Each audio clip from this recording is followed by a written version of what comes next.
from there, download it back to me. Yeah. Okay, it is done. All right. All right. Brilliant. So the only thing we don't have is grain because we're doing it differently. Hello, everybody. And I'm doing the Yes. introduction today because Beena has got to do now, go to the top, the three little buttons, the three dots, and mark as featured, right? Okay. And then um, I can share it to the group. Share it to the guide. I mean, you can. I'll share it later, so you don't have to do that. And I'll share it to my timeline later, and I'll share it to my because I don't know if it went logged in as you or as me. I don't know. Yes. Does it say? No, no, Does it? I logged in as me, Beena Sidd. So Right. So it says Beena Sidd is live now, not Syl Sabastian. yes. Yes. But you can Yes. share it to your timeline if you want to. Share it to my timeline also. You can share it to both, if you Okay. want to. But I can do that later. Then don't have to be live. Right. So we on a. I don't want to say so. I gotta stop saying so. I have now been. guess, guess what happened just right now? Yes. My internet came back. That's good. That's good. Yeah, yeah. But we'll stay doing what we're doing. But Okay. the reason why we are doing this. Let me just tell Norma. Yeah, yeah. We're Not a live good anyway. host, Sil. Not a good host. Oh, sorry. Yeah. Yeah, I'm sorry. I'm sorry. The reason I'm supposed to do the introduction is because Bean is supposed to be doing the sharing and everything. Well, not supposed to be, but the reason why it's a bit topsy-turvy today is because I had no internet. Right as 10 o'clock came, look, it's now 10 minutes past already. All right, I may have got my internet back like 8 minutes past, but I had no internet. So we're doing this from my phone, which I have Cell, and Mhm. Beena has internet, and Beena is, from Zoom because she uses my Zoom also, so she did it via my Zoom, and went live. So yeah, we're right there. We're right there. Yes. Uh, all Yes. right. Yeah, that being blocked by thing Okay. that will change. As okay. Only I can Okay, so see it. guys, hello, hello, Oh, and welcome everyone. Welcome, Sil. We don't have brain today, but hello, Norma. Hello, in Norma. other words, Sol's doing Because we a don't bad have job a good. of introducing. Exactly, exactly. Someone was not doing an appropriate job for a host because they are going into all the technical details, which are not very interesting. So I had to jump in. But whatever it is, now we have our internet back, and we Yeah, will have our host also, of course, back too. And yeah, Sel is going to share with us about, of course, the story, but also the most amazing ongoing project we are having now, because it is going to be a series of podcasts Sel is going to be on, and then he is going to share the details and the fineness and actually more structured, but in more detail. He is going to share what Nobelia is and what are his intents first. Second, also that his already written and published books, but also about the future books which are coming soon, and so much more into that. This is going to be the podcast is actually, you can say that it's an inaugural ceremony of the Nobelia. We are going yeah, to step into that yeah. officially. We are having this, me and Sil, and of course some of our friends also. But it is going to be an official open opening ceremony of Nobelia. And Wow. going to start with Sil's podcast, because he's going to share all these details. In the Wow. meantime, you guys are going to have this opportunity. Yes, also. Yeah, Uh, oh, hello, Grain. Okay, I just love that yeah, the Grain is yeah. available. I'm a big fan of AI, by the way. You guys may have already Yes, know yes, that. So yes. I am a big fan of that. I don't feel threatened by that. I don't feel stressed by that. I am a No, big no, no. I love that And just how for humanly. grain, what we're talking about here, grain, the topic of this meeting so far is Beena's been sharing about the upcoming, what did you call it, of Nobelia? Official inauguration ceremony, inaugural of. Right. The inauguration or unveiling or, sharing, making awareness of Nobelia. So this is quite important. It's quite a big deal. Yes, yes. And before these podcasts will officially start and you guys will have this, you will have this opportunity also that me and Syl are going to practice the podcast in our way. And actually, we will try to do what we are expecting, kind of expecting, not Correct. really expecting something because it's an open thing, yes. But the idea, an abstract idea of that, how a person needs to interact with a person who is about to share something completely new. So we will try our best to share that, to practice that this is what we are, because also we are setting our intent that the interviews are going to be more than, of course, more than what we are sharing, more than our and more and beyond our expectations. So this is what I'm, of course, because these people are, they are professionals, they are trained, they are experienced, and I'm, of course, just right now in this, not in this category. So I will just try my best to do that. And this is what we are going to do, because it is a big deal, not because that's for Syl that he will get this recognition. Of course it is, for me it is important that Syl will have, of course, get the finally starting to get where he and what really he deserves. For me, this is my idea, and it is just a start. It is just an initial stage of that. But also because that now we will have this platform where we can share what we have been sharing here. That's it. Syl has been sharing all these things with everyone openly, freely, capital S sharing here in Facebook Lives all the time, and also in the Zoom sessions. But now it is going to be more appropriate platform to actually do all those things, to share all these moreness, to share what we are actually looking for. And it is the idea of Nobelia. Words can be different, vocabulary can be different, but it is already there. Not in entirety, not like in a one capsule thing, but we are observing, we are experiencing here and there just part of some of nobleness, capital N nobleness, nobility, and and Nobelia-Living. We are experiencing that people are talking about. Like now people are asking about the school system. Now people are asking about the universal income and so many other topics. But they don't have, at least so far, I have never seen or heard anyone or read about where they have the complete entire idea, complete picture of Nobelia-Living. Nobody actually sharing that, but still has this idea.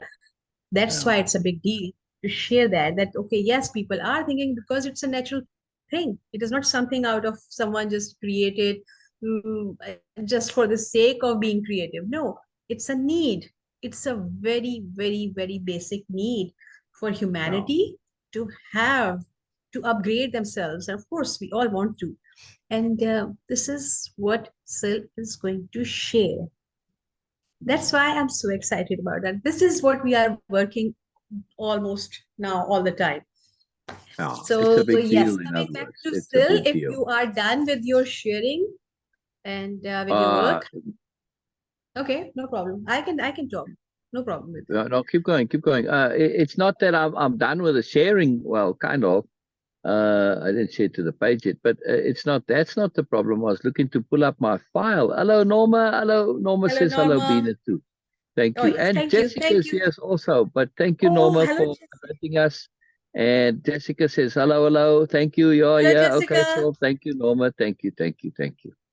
And Oh, hello, yes. Jessica. I'm told you, yeah, Jessica. All right, we're gonna do something special in a moment. It's a bit of a topsy-turvy day today, Norma and Jessica, because I didn't have internet. So everything is a bit muddled, and we came via Beena, started the live from where she is and all this. But my file isn't working, the file that I've been reading from. So I have to now, I had Okay. to close it. Yeah, I just couldn't pull it up. It Okay, no got problem. somehow We can still reconfigured. So talk keep going. about, I can still ask Yeah. you. Okay, sir. So as you are not able to open your file, of course, the story, I'm going I to in a have a second. question. I'm going to in a But second. but still, after you lose the In the opportunity. Now meantime, now I all right, got the opportunity. I can ask you a question. listening. Who are you, Sil? Ooh, that's a good question. Who am I? Who or what am I? I think No, what is more important first, than who. no, I, first, who are you? I've never known this question to who am I? It's a name, you know what I mean?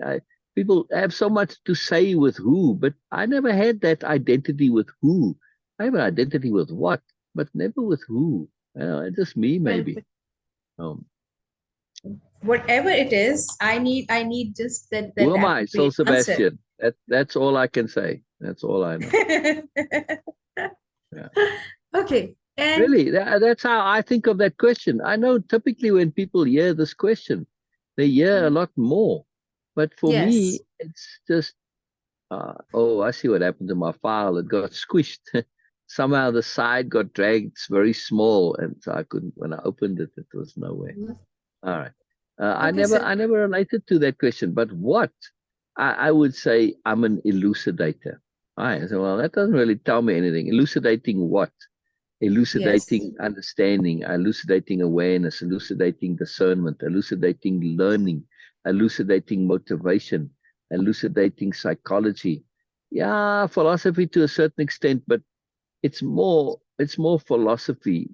Sorry, more psychology than philosophy. But again, psychology is not all of it, because when we think of psychology, we have these kind of limited understandings of it. It's not how I mean it. I mean it in the practical sense, right? The psychology of application, the psychology of motivation. In other words, stuff like what are your attitudes? What are the techniques to motivate, self motivate? Yes. What are the means, the methodologies, the tools that you can use? That to me is what psychology means. Yeah. Tools, Hmm. application, Okay. usefulness. Okay. Yeah. Okay. Yes. Uh, Thank you. Coming this back is to the very first important. question again, that I asked you that, okay, tell us, because my intent was to, you are going to tell us something about yourself, how Oh, all these things oh, started, how you get ah, this into that. Okay, yes, we will come back to, ah. of course, we will get back to this thing that, Ah, okay, what you do. But all first, right, I want to all right, know that who is that person who is here ah, to share whatever he wants to share. But first, I want to know about him, right, all who right. he So is. who am I? I'm a maniac when it comes to self-learning, self-improvement, moreness, discovery. That's what I am. That's who I am. I'm a maniac when it comes to learning and growing. You are completely immersed, not maniac. All right, thank you, Yes. Beena. Yes. Yes, yes. All right, so this started at age 10, the day the light bulb exploded.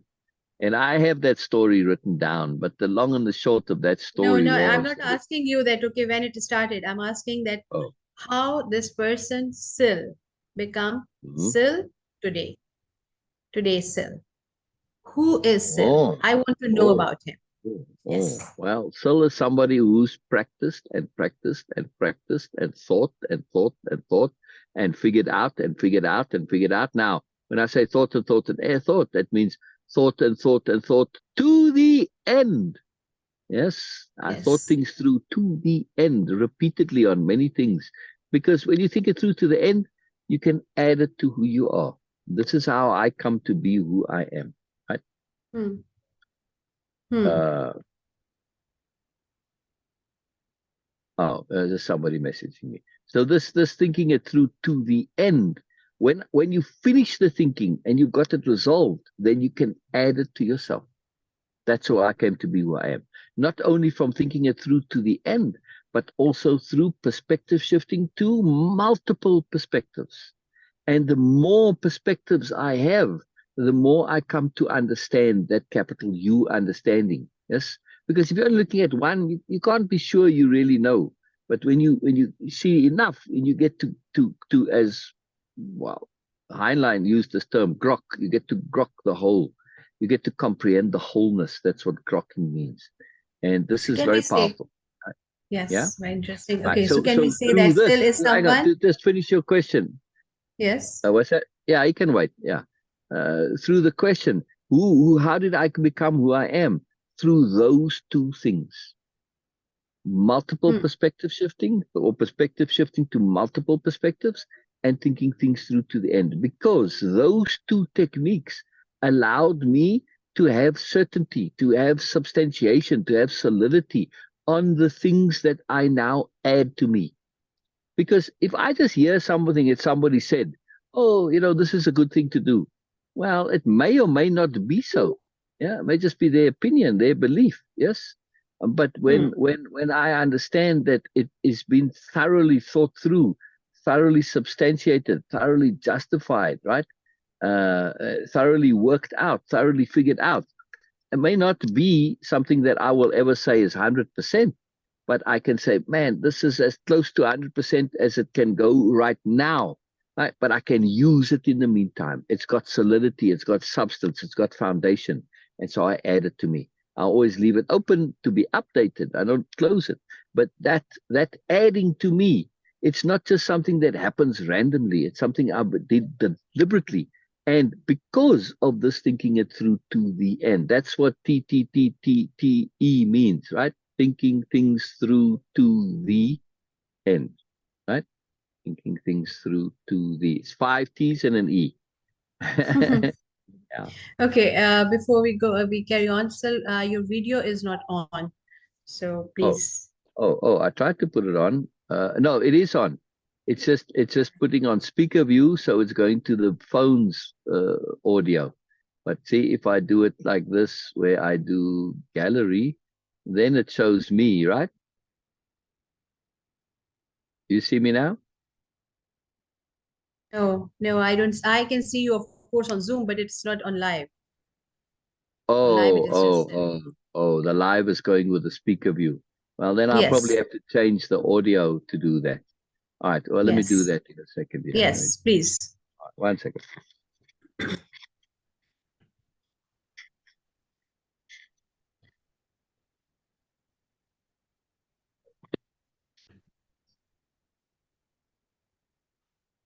Okay.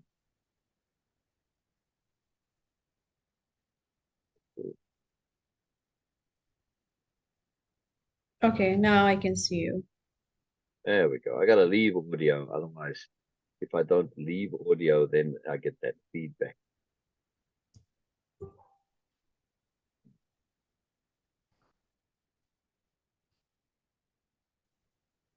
All right. See, now when I talk, you see me, right? Yes, Yeah, yeah, yeah. Now you're on the speaker, booming away at me. yes. All right. No worries, Norma. No worries. As always, no worries. No worries. Anytime you watch now, tomorrow, doesn't matter, Norma. Doesn't matter. Just I enjoy that you do, and I enjoy your comments. And there's of course no expectation, no obligation. Very important. Very important. How are you, Jessica? How are you? How are you? I'm assuming good. I'm assuming good. Yeah, yeah, yeah, yeah, yeah. All right. So this question, how did I get to be me, is through Yes. the accumulation of that which has substance, that which has solidity, that which has got a foundation. Right? That's what builds us. Now we can put those things and have them in us. They can come about inadvertently. We can develop, those things as our core, but they're not necessarily truly ours, right? We've just sort of adopted them from elsewhere, and that's a big Mm. problem. Jessica, you can help me out on this, yes, because you know exactly uh, that how this can be, where you come to believe something as a part of you, but it's not really a part of you, right? And the whole point of lessness and moreness, yeah, very big deal. Healing right along, says Jessica, and she's well. Ah, brilliant. And she sees me, so fantastic. Yes, thinking things through to the end. Exactly. For me, equals independence of one's perspective. And hey, where'd my comments go? I lost my comment there. I was busy reading Facebook. You can't just Sorry, Facebook just disappeared Jessica's comment there. I'm Oh, trying to get it back. I was reading halfway through your comment. What did Jessica say about thinking things through to the end? I don't know. I need Equals to. independence of one's perspective and way of thinking. Yes, exactly. Yes, exactly. Now, by the way, just on that fun there, right? You can have it to be 6Ts if you want to, Beena. Mm-hmm. Now, instead of thinking things through to the end, you can actually have it 5Ts, thinking things Okay. through to terminus, right? That's what terminus Yes. is, means end, right? So if you Yes. want to have it all T's, okay, just instead of saying the end, you can say terminus, right? Yes. Yeah. I'm glad you well. I'm glad you well, Jessica. I'm very glad you well. Oh, Norma says she has to go. Oh, sorry, Norma, but we'll see you again. We always see you more, so it's not a worry. Yeah, yeah, yeah. All right. So, Norma says she's going to wait until tomorrow to watch. All good, all good. Sharing is imperative. Absolutely, absolutely. All right. Before we read the thing that I want to read, I just want to share a few things that we were doing, that we were having Mhm. fun with. Maybe we can leave this for tomorrow, Beena. Mhm. Okay. Yeah. Okay. Yeah. Jessica's come to join us on Zoom. Yeah. Yeah. Well, I was going to share those Nobelia living variations. Yes, what Nobelia-Living means. Yeah. Hello, Jessica. Hello, Jessica. Hello, Jessica. Hello, hello. So the Facebook comment said, thinking things through to the end equals my independence of thinking, as well as Yes. also equals to my own perspective. It is literally the independence of my perspective and my thinking. That's what Yeah. it equals to me. Jessica, your sound sounds very hollow and distant, like you're in the bottom of a pipe or something. So it's kind of So hard one to, second. yeah. It just sounds very weird a little bit. I'm not sure what's wrong with it. Are you far away from your mic, maybe? No, I wasn't. I had my Oh, my Bluetooth headphones in. Oh, there's better. There's better now. good. Yes. Yeah. Yes. Yeah. So thinking things through to the end for me equals, independence of my own thinking as well as my own perspective. Because if I don't think it through to the end, then I'm just following what somebody else tells me. I'm believing what somebody else tells me. If I'm not making my own thoughts and beliefs about something, I'm just basing everything off of them. And how is that appropriate? Yeah. Yeah. No. Beena, Jessica, I have to pause you there. When Jessica started speaking and we could hear her, without the strange effect there, right? When she Yes. repeated what she said, did you hear the difference in her voice from before? Yes. Yes. Did you hear the Yes. Yes. childlikeness, There's joy. the Yes. sweetness, the joy, that beauty, that innocence, that moreness was so clear? Yes. Yes. Hello, Yes. hello, hello, Jessica, Jessica wonderfulness, Jessica innocence, Jessica moreness. Hello, hello, hello. Wow, big difference, Jessica. What happened? What happened? Exactly. What happened lately for this shift? Some shift, some shift Yeah, happened. there was a huge shift actually. There's a lot of things that opened my mind and my eyes to myself. And I took a lot of time off of work to really get through the things and really think about things. And because You were thinking before, them through to the end. Yes, yes, I yes. did. And I came up with solutions and resolutions. Yes, And yes. I, and this morning, um, it kind of like there's a lot of things that in the past I never allowed myself to really fully talk about. Mm, And my partner and I, Natalie, we were talking earlier about, you know, um, my dad's death and how I never there and I started talking mm, about the last moments with him and how much it broke my heart. And, mm, mm, you mm, know, mm. but I went into detail of that moment, of his final minutes, his final hour. And Ah, I've never gone into detail. That is the one thing I never went into detail for because I knew it would hurt. but it didn't hurt as bad as I thought it was going to be. There you go. It never does when we face and deal with the awful truth. It's never as bad as we're going to think it is going to be, yes? No, and that's the thing that like it took me by surprise. And then also I was did a lot of thinking and stuff like that about how things were going for me and how, you know, I was carrying around so much negativity and I absorbed it from so many different people. I'm like, this is not okay. And I was allowing my borderline personality disorder get in the way, and I was sabotaging things, and I was sabotaging myself, my relationship. And I'm like, no, like I'm better than this. And I know that. And Brilliant. so Brilliant. I have really, like, I have deliberately made it a point and made it my intent to switch everything around. Instead of reacting instantaneously, I think about things. I think it through to the end, and I'm like, okay, no, that's not the correct answer, to yell at her, to get mad at her for something. What is going to be the correct answer? It's like, okay, we'll work through this. And you've become a child again, yes? Yes, I have in a lot of you ways. got to start from scratch. Say again?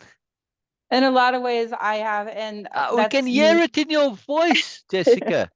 I mean, maybe others haven't heard your voice before, but it's so clear in your voice, especially when you first came on. It was absolutely clear. I mean, it's very, very noticeable. Yeah. Before, my voice was out of protection, I think, because I will lower it an octave.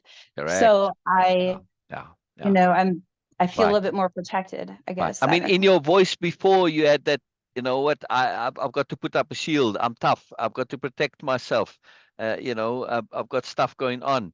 That's all gone now. You just can be. You just be that purity. And you've made peace with the fact that you're learning, you're growing, and you don't have stuff that you have to defend. See, that defending, it's gone, right? You don't have to defend anything. You don't have to be afraid of stuff. There are scary things in the world, but that doesn't mean we have to live in fear of them. Yeah. No, and I'm learning new things, just even in job wise, as well as also myself. And I'm learning, and it's not like I'm not taking responsibility for my things. I am, and I'm working on those things. I'm working through them and I'm thinking through them. But I think what really opened my vulnerability up was I just randomly felt, I was thinking about my dad, and before Natalie left for work, I felt the urge to go into detail with her, something I've never done with anybody. Not my mom, not, CJ, nobody. I've never gone into, I've hid it because I thought that I had to be the strong one, and my mom depended on me after my dad died, and she, CJ depended on me, and CJ and I have been doing a lot of talking too. He's told me some things that he's never told anybody, and that to me that needs to, but I did encourage him to talk about it with his therapist, talk about his grandma. And also CJ's showing me I think partially also I really enjoy talking to him now, especially because he's showing me a whole different perspective, a whole different world. Wonderful. And like his perspective. And I'm learning a lot about him. Doesn't mean it's my perspective, doesn't mean it's what I think about myself or anything else.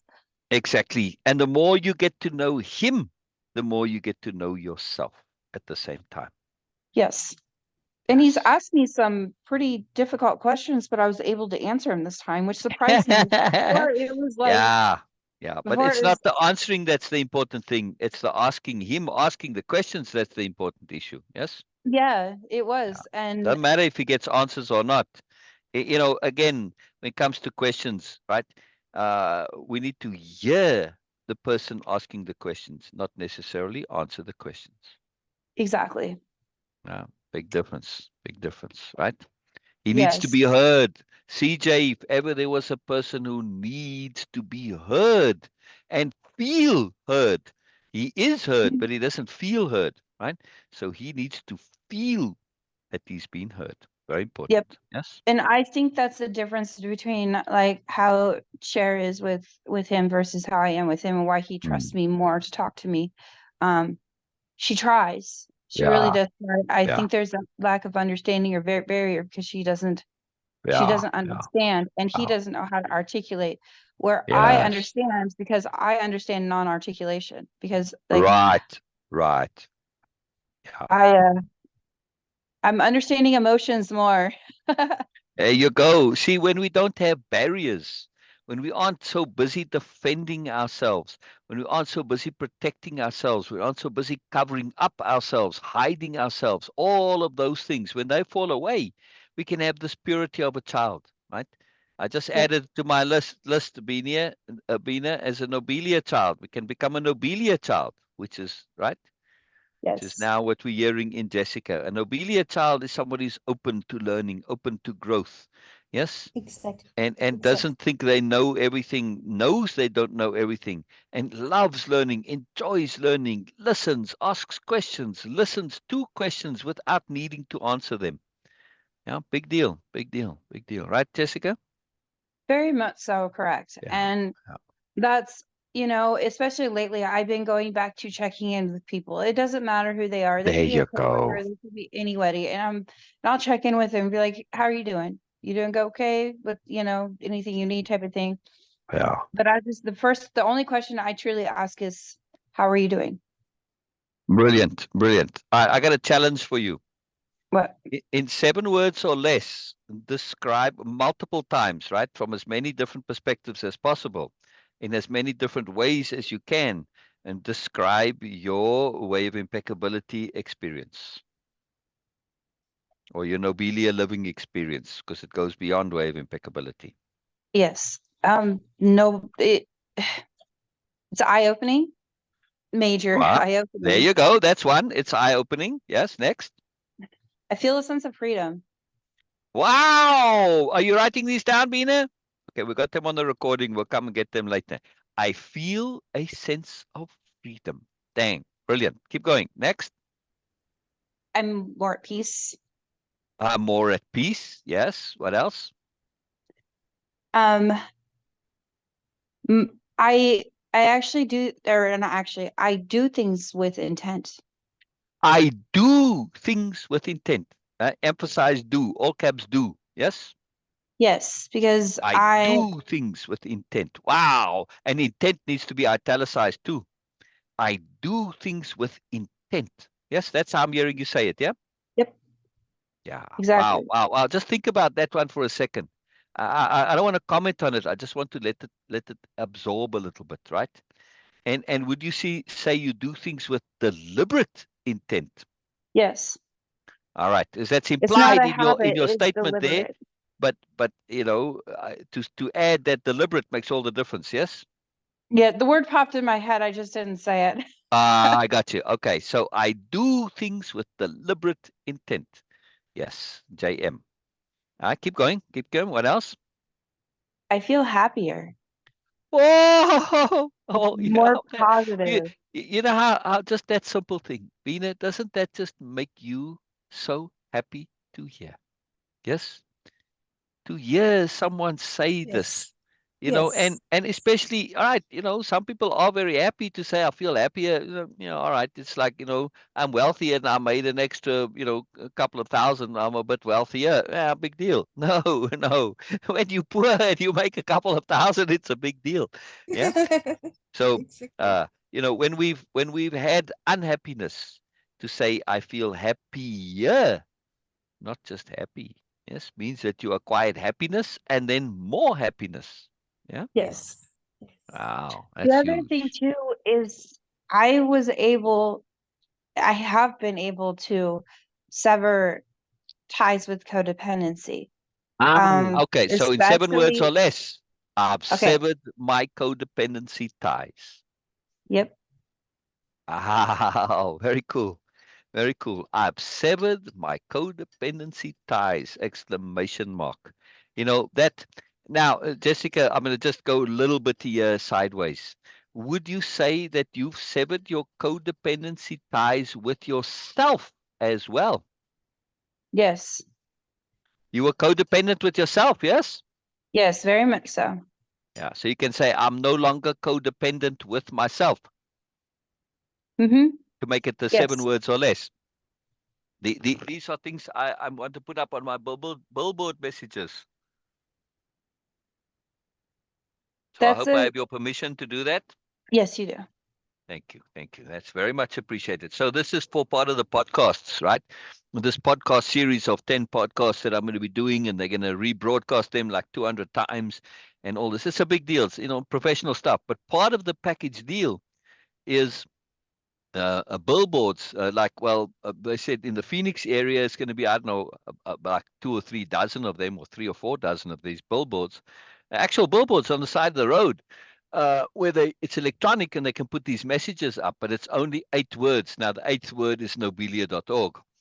So the 7 is, I want, like these things that you just said now, right? I am no longer codependent, or no longer codependent with myself. That's 7 words or less. I want to put those up there in quotation marks, right? So, for instance, you're riding along and you see, I am no longer, in quotation marks, I am no longer codependent with myself, nobelia.org. Holy moly. Holy moly. Yes. I mean, if you're driving along and you see that message in the past, if you'd seen that message, wouldn't that have had an effect on you? I would imagine. Yes, Jessica? Yeah, it would. I mean, that's a big deal. My That's a big question would deal. be, how do you do that? Exactly. Well, that's nobelia.org. Right. So now you say, how do Exactly. I do that? Well, you go and look at nobelia.org, right? And Yep. then you find out how to do that, right? And what I want to promote with nobelia.org is Nobelia-Living. Not necessarily that you have to come and do Way-of-Impeccability or the Moreness Project programs or anything like this. It's this concept of Nobelia-Living, right? And this is, I'm going to be sharing this starting Sunday. What Nobelia-Living means. Yes, it means tons of stuff. So again, just right, we haven't gone into this in as much detail because we really focused on Way-of-Impeccability, which is the foundation. But you have some idea of Nobelia-Living. So what does it mean to you? Just as now as the starting kind of, I'm not sure, but so far it means whatever, right? What does it mean to you? What does it mean to me? Hmm. It Nobelia-Living. means Nobelia-Living. It means to me freedom. It means peace. It means optimism. It means I like that. Nobelia-Living means to me optimism, or means optimism to me. Yes. Keep yes, going. Keep going. independence, Yes. self-independence, Yes. not full, Independence like, of being. Yes. yes, Yeah. self-acceptance. Wow. Wow. That's very cool. That's really cool. See? Because lately, Self-acceptance. Yeah. yes, and that's what's really been profound for me is Yeah. lately Yeah. Yeah.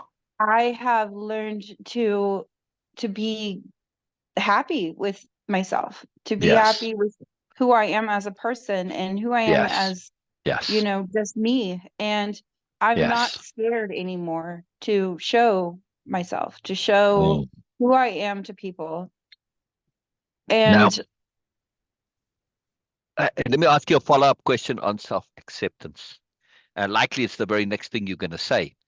But mhm, did the particular self-acceptance that came from this connectivity to Nobelia-Living, because of course Way-of-Impeccability is intrinsic to Nobelia-Living, right? But also I yeah, shared some of the Nobelia stuff with you, right?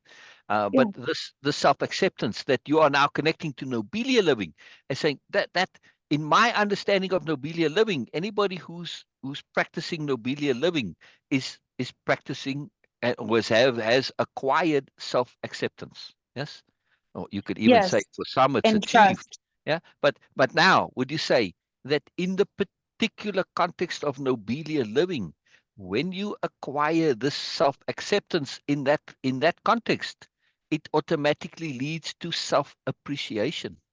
Oh, I do appreciate myself. And that was one of the things I was Right. going to tell you too, is Right, right. that, That's what I'm saying. I was anticipating a bit because they're so connected. yep, I just wanted to make that connection that Nobelia-Living self-acceptance is, you might as well say self-appreciation. It's kind of the same thing, yes?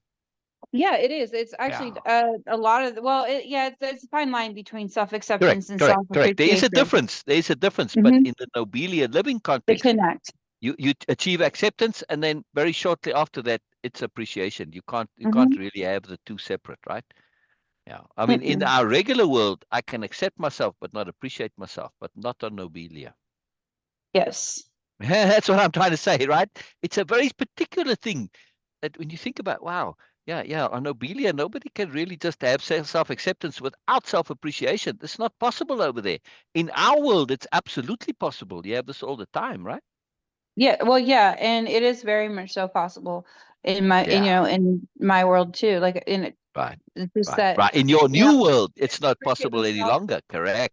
But in the Yeah, old I world, can't it appreciate myself was. if I'm Yeah. not accepting myself. Yeah. Exactly. But what I mean is, right, I know many people who have self-acceptance. Yeah, I accept myself. I'm a jackass. I'm an idiot. Whatever. Right. So they have this, and from therapy, they get self-acceptance, but they certainly don't get self-appreciation from therapy. Yeah. No.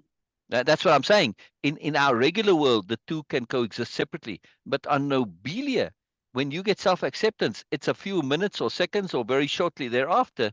Well, self-appreciation because of that intent to goodness and that underlying appreciation of your moreness, yes, not your lessness, right? So Yes. self-acceptance is accepting your lessness, but on Nobelia, it is accepting your moreness. A very big difference. Yes, very, very, very, very, very profound big difference.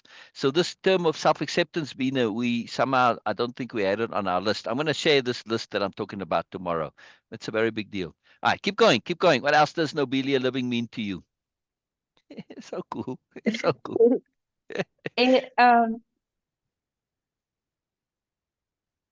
I have respect for myself, Yes, like a yes, lot of respect for myself. yes. Would you say that is due respect?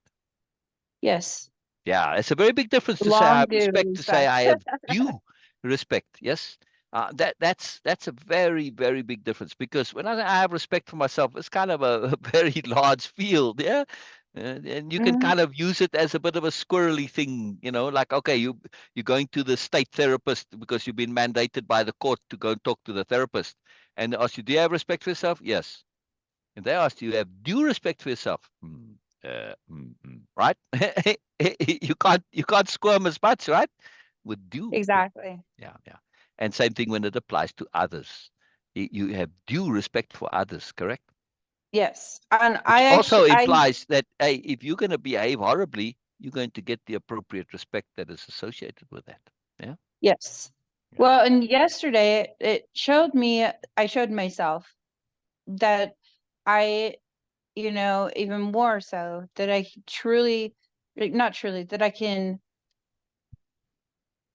um, what's that?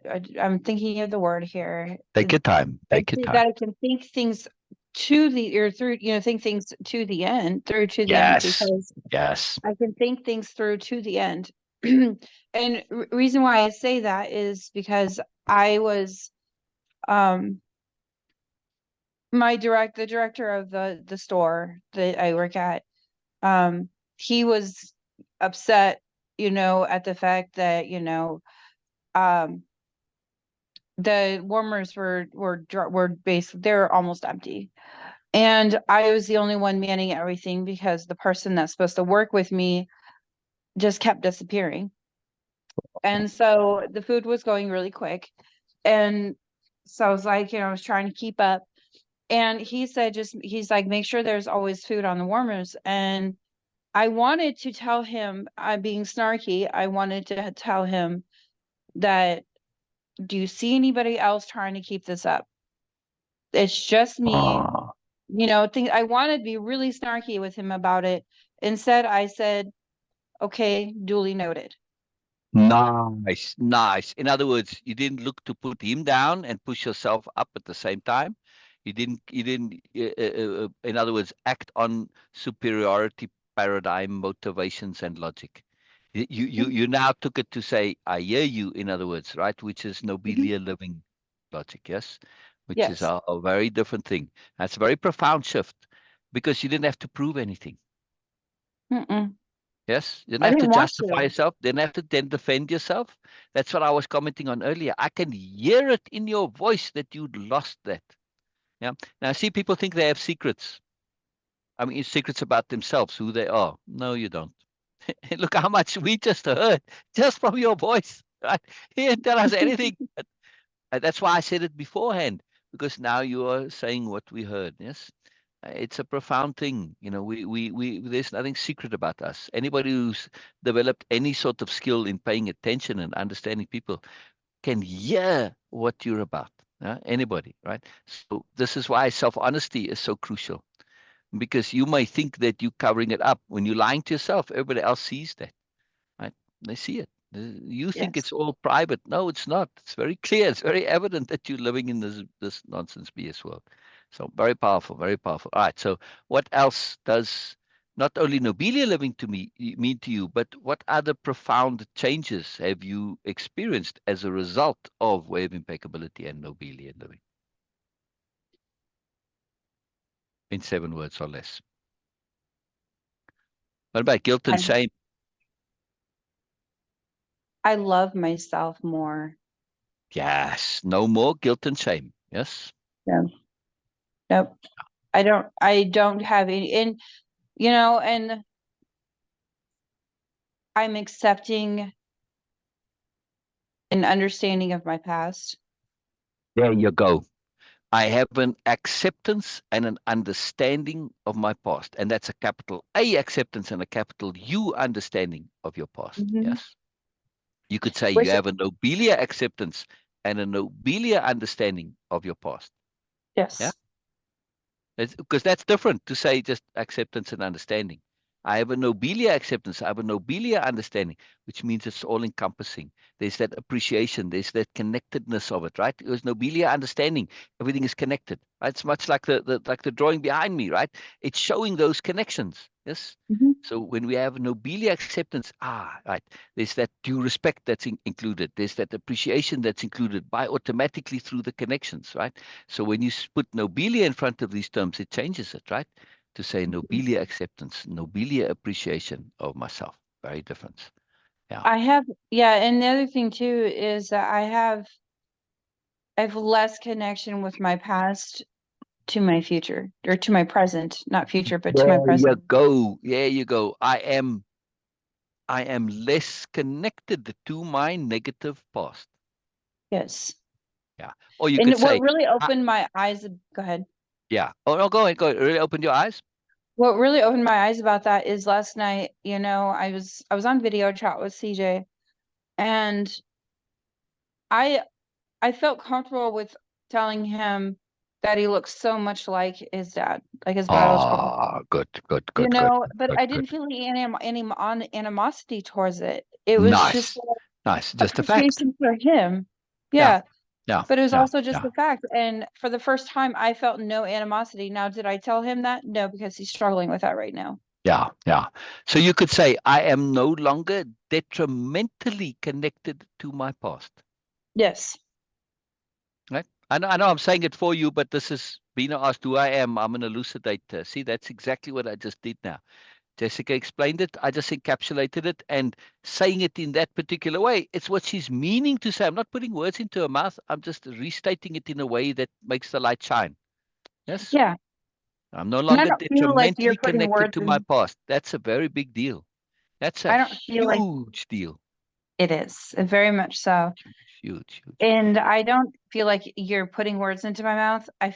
feel like you said, you're encapsulating it. You're Yeah, exactly. making it, you're saying Elucidating. exactly what I'm trying to say. Right. That's what elucidating is. Elucidating is shining light from all angles. Mhm. Yeah, yeah, yeah, yeah. It brings out the fullness of it. It's like a diamond that's fully faceted. If you only have one facet on a diamond, and then well, it has to be polished also, and then you don't see the sparkle.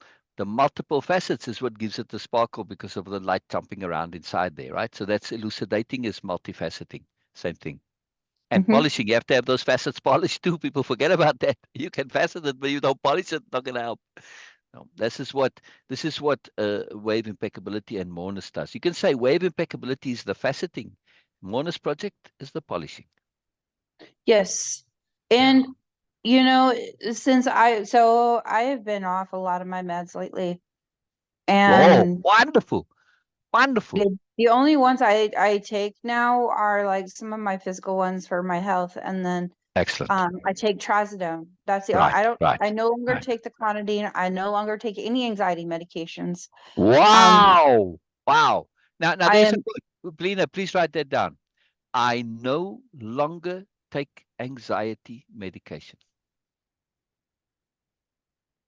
Quote JM.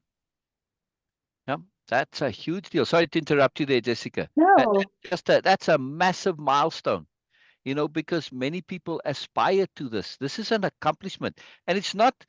Let's amend that quote to make it a bit safer. Through I no hard work. longer need to take anxiety medication. Correct?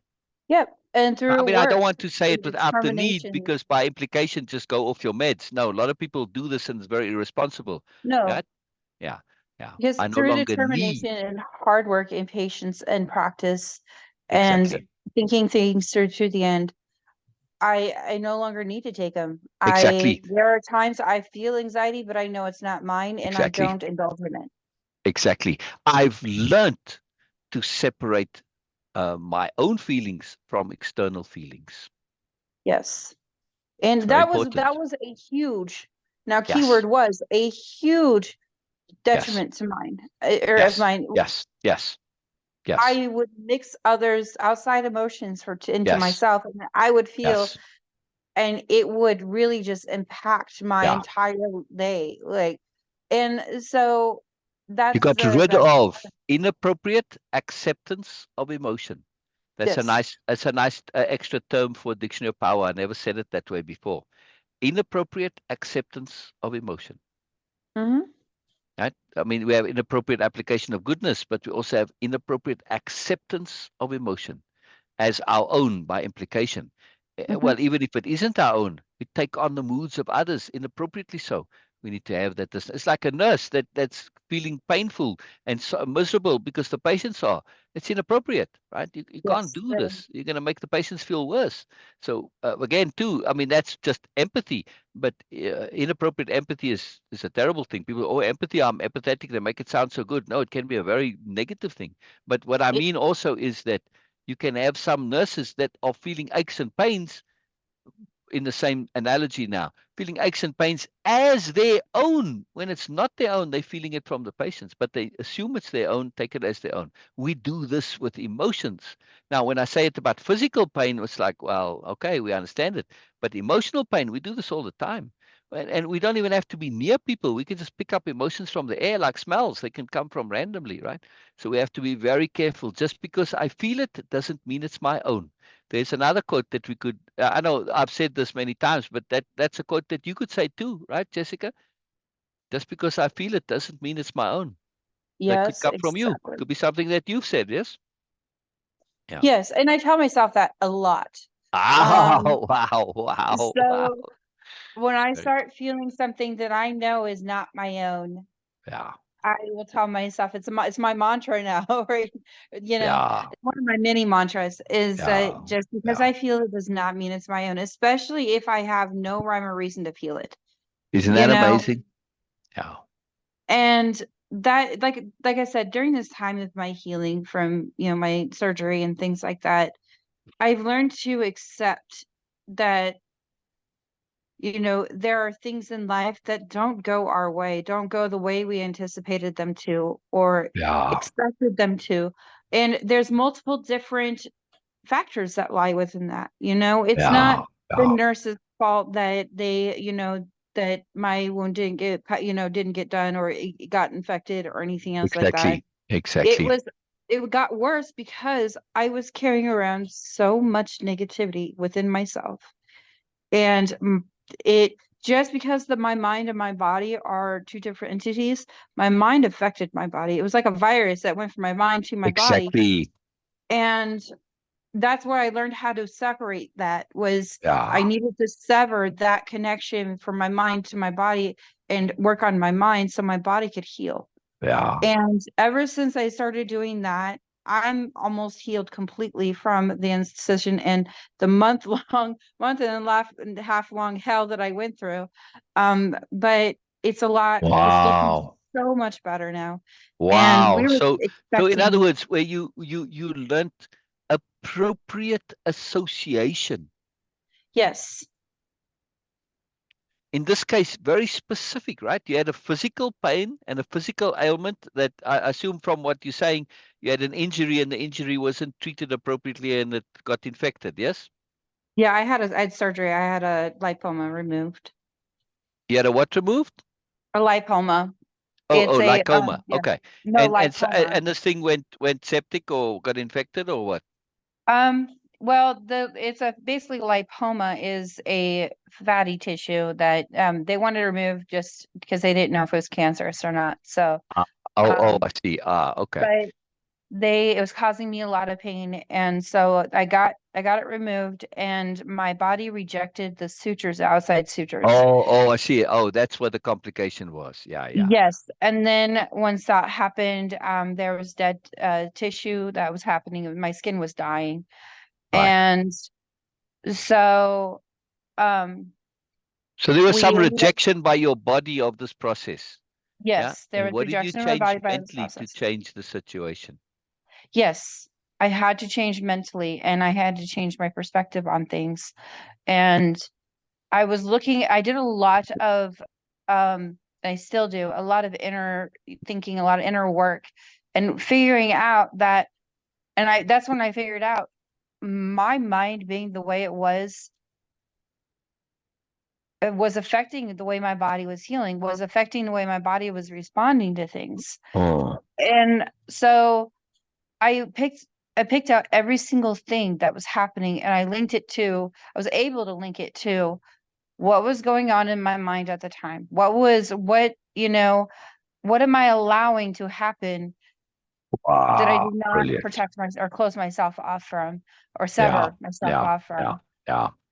And that was when I allowed past traumas and past animosities and fears that were literally not real. I had to go Yes. through that process of, that's not a real legitimate fear.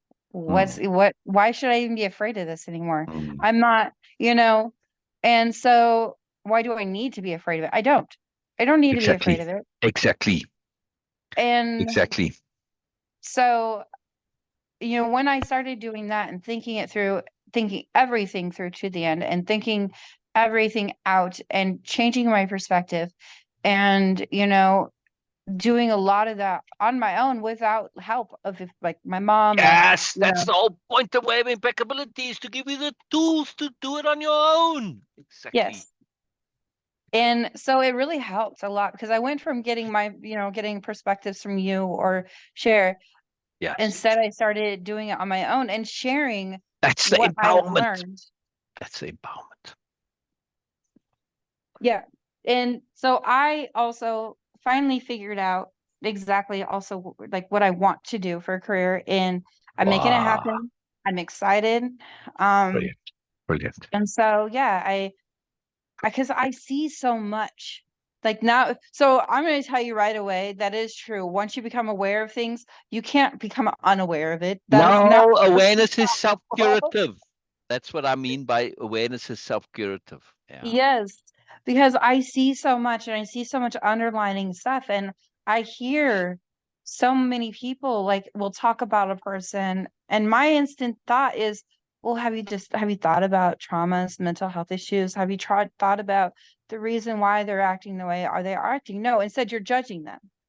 Yeah. You're calling them crazy. You're calling them an addict. And for me to be on both sides of that perspective, and being or that situation, and for me being on both sides of like the criminal situations, I understand both sides. Yeah. And so I will share what I understand. Yeah. And I tell them, you can keep that sharing as you wish. You can throw it out if it doesn't suit you. You can, I don't want you to believe solely on what I'm saying. I want you to figure out yourself and think about it. And so I plant the seed by sharing, and I'm understanding that more. I can't force somebody to change their ways or to think, differently, or do anything different, but I will share my own perspective, and I will share what I see and what I feel, more like not what I feel, but more what I see about it, because I keep feeling out of it. And that's because the feeling really screws shit up. Sorry, Yes. pardon my Yes. French on that one, but it Yes. really That's all does right. mess things up.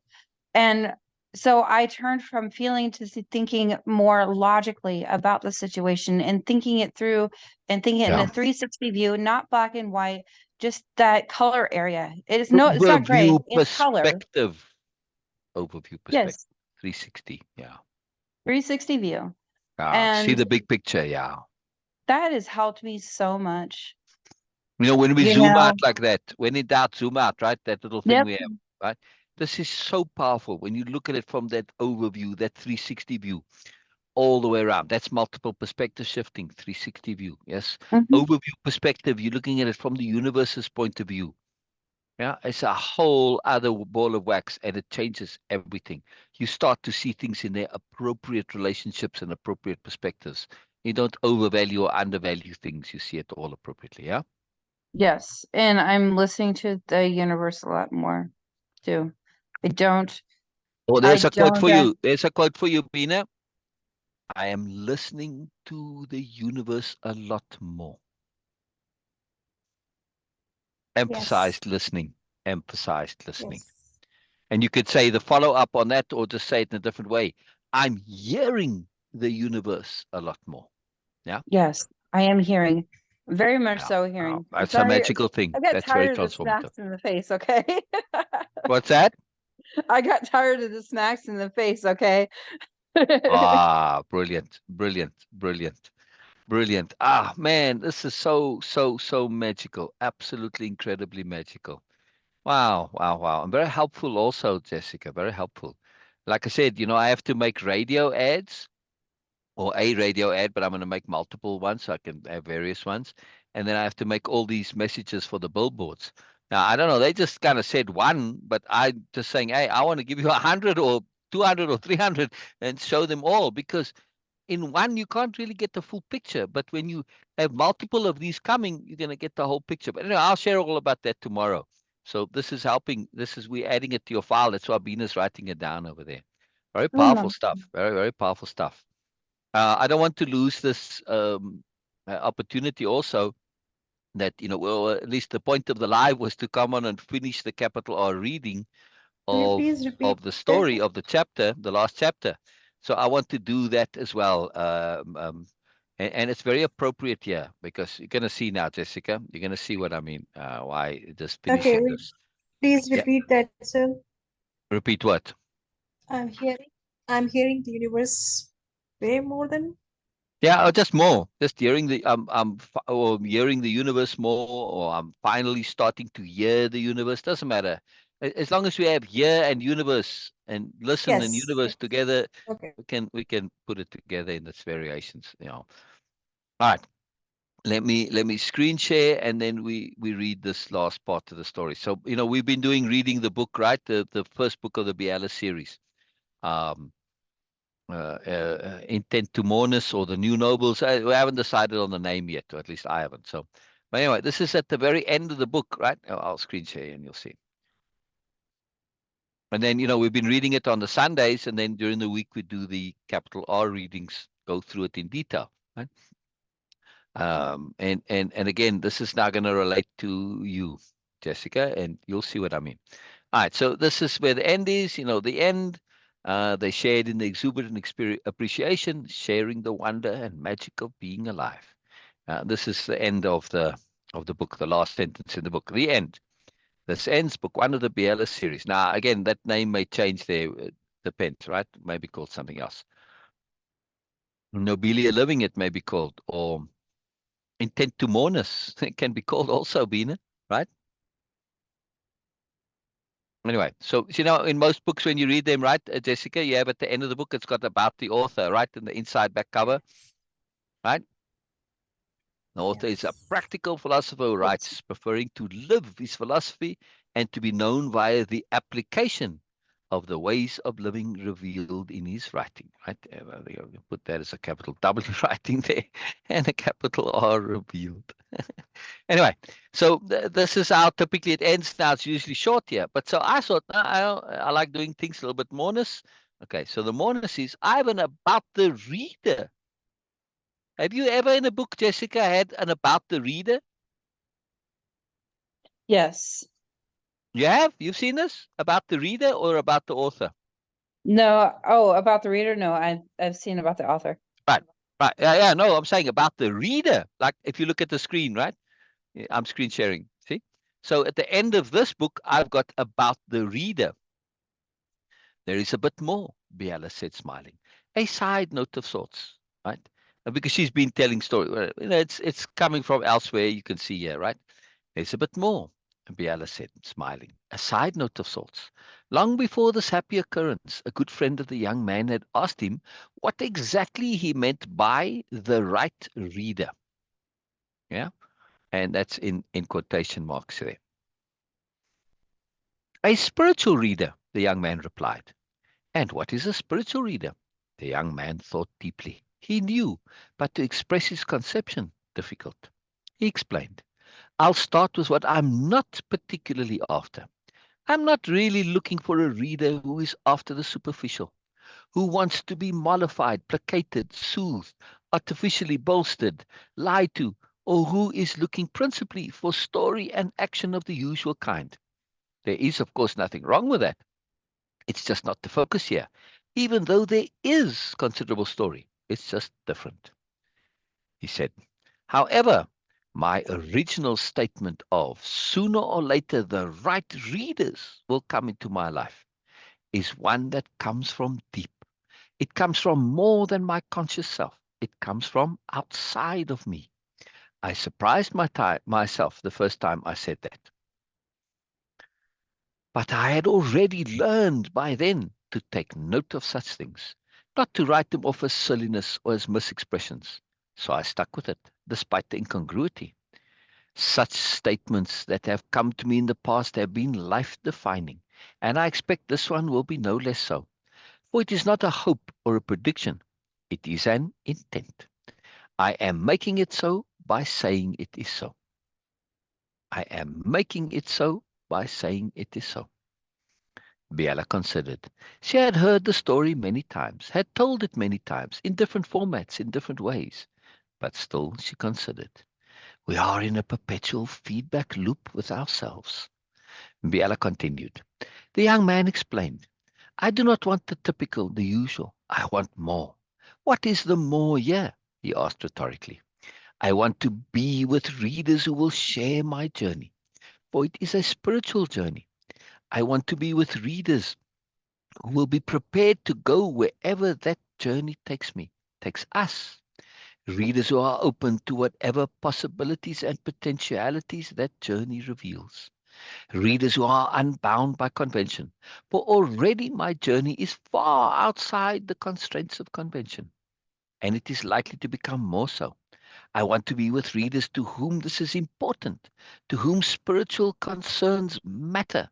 Not merely matter and important, no, more than that. I want to be with readers to whom spiritual concerns are paramount, all consuming, the most important and critical focus of their lives. Wow. I want to be with readers to whom self-growth is imperative and urgency, readers to whom every single action is geared to this end, readers to whom this is their life, to whom everything else in life is merely a tool to further this goal. This, to me, would be a spiritual reader, one truly so, not one that says so, or even believes so earnestly, but doesn't fully act on it. For if one is truly serious about spirituality, how can it not be the most consuming activity in our lives, of our lives? One moment. For if one is truly serious about spirituality and moreness, how can it not be the most consuming activity of our lives? Biella added. The young man was not done. A spiritual reader, in this case, is of the mindset that life is meaningful, that there is purpose to life. Not only that there is meaning and purpose, but that everything has meaning and purpose and significance. Yes?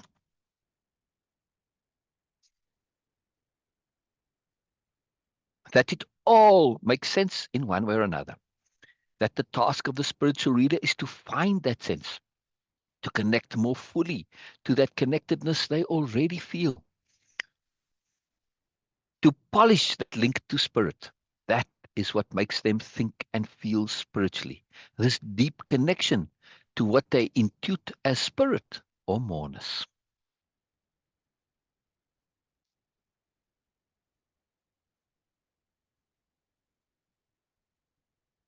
To what That is what makes them think and feel spiritually. This deep connection to what they intuit as spirit or moreness. That connection is via personal character. Character is profoundly sacred to the spiritual reader.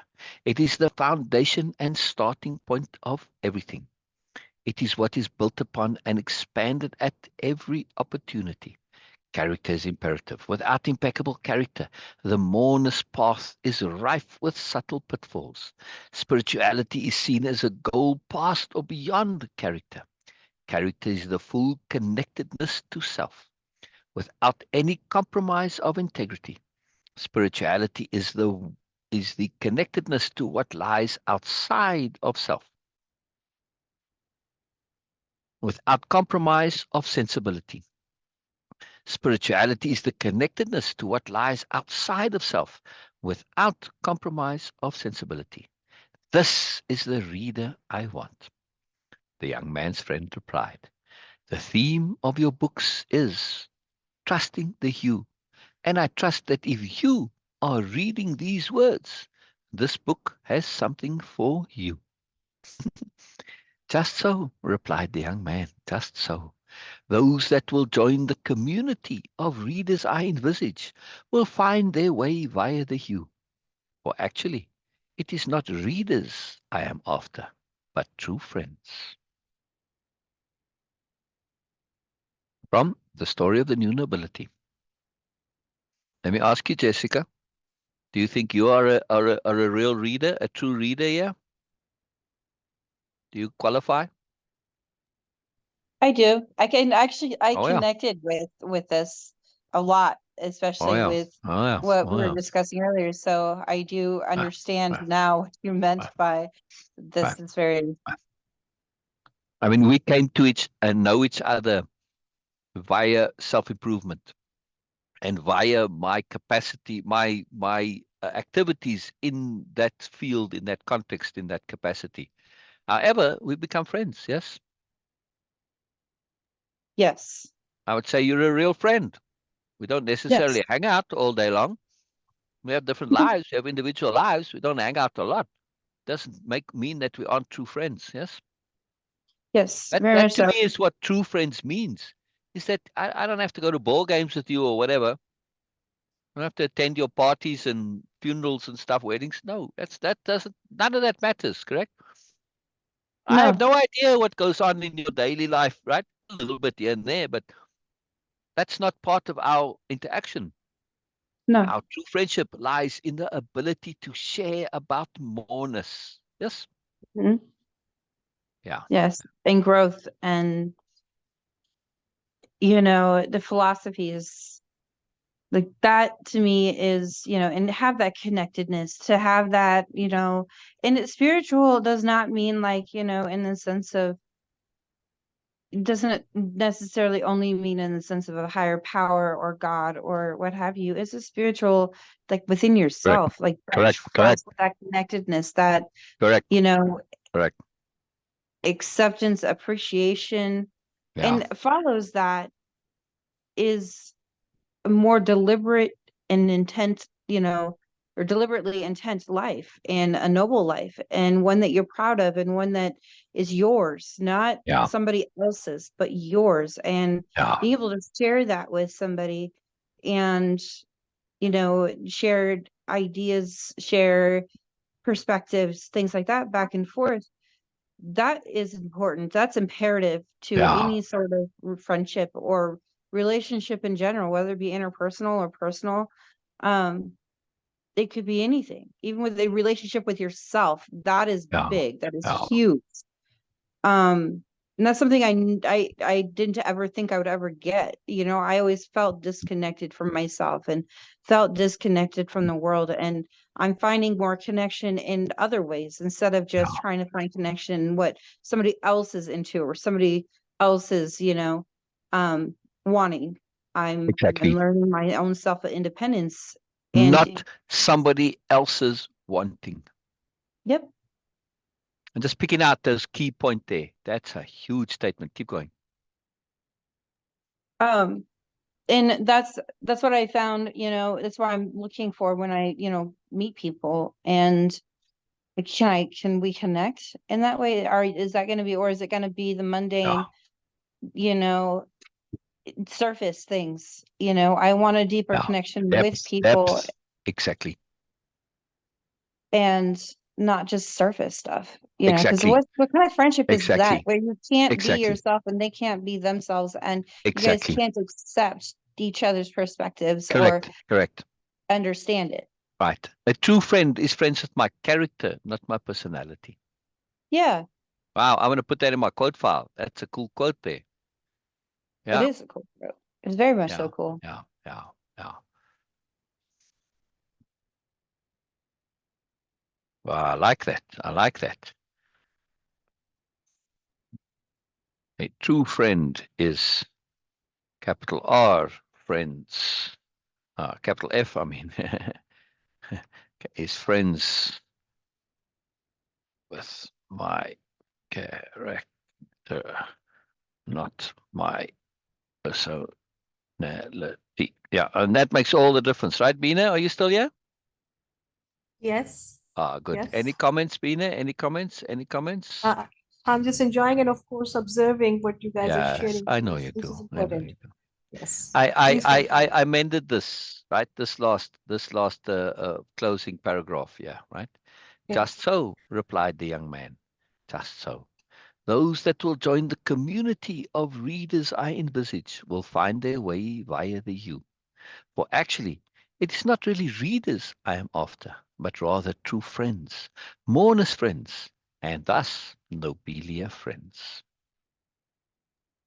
Yes. Yeah, from the story of the new nobility. I had to rewrite it a bit to get the cadence right because closings have a very particular cadence. They're very important. They're very, very important. So this is very key. And this is my intent. This is my intent to develop Nobelia friends, mourners friends, true friends, right? It's very different. And I had to qualify it a little bit there. True friends wasn't enough, right? It's a different Yes. type of a thing. Yes. Yes. Connectivity Yes. to, and I do apologize for interrupting, but No, go, connectivity go. to the character is far more important and far more imperative to It's have crucial. than to Yeah. have connectivity to somebody's personality, because people's Yeah. personalities can change. The Of character course, stays the personality is like same. clothing. You put on whatever personality is appropriate for the occasion. Yeah. And so it's to me, a personality is a chameleon. Character is Exactly. It has to be. It's appropriate that it is. yes. Yeah. Yeah. Yeah. That's why the new nobility are so individual because their characters change all the time depending on the circumstances, depending on how they woke up in the morning and say, well, today I'm going to be frivolous. They just do it for the hell of it, simply just to practice being different. So you never really know, and that's why they're always so different. You never know, but their character always the same. Yeah, there's no change in their character. This is a constant. But personality, this is the fun. This is like you say, like your clothing. You have a style maybe that you like, but within that style is a great amount of freedom. Yeah, very important to understand the difference. And in relationships, people, in the movies, it's all about hooking up with your personality. Oh, I like this, I like this. We have the same favorites. That's the worst possible thing you can do to make a hookup. Find out what's important to you, what matters. In other words, what your character stuff is. Then, if that stuff aligns, the rest doesn't matter whatsoever. Okay? I mean, I know lots of people that I love dearly, but man, their taste in music or clothing or whatever, it's like, or food. Well, with food, we don't have this so much. We accept that people can eat and like different things, and we are okay with that. But how come we don't have the same acceptance when it comes to, music and TV and whatever, entertainment? It just fascinates me that we don't have, right? But it makes a big difference. Makes a big difference. I like this. I like this. Any comments on this last part of the thing? I just read it through. I didn't even do a capital R reading on it.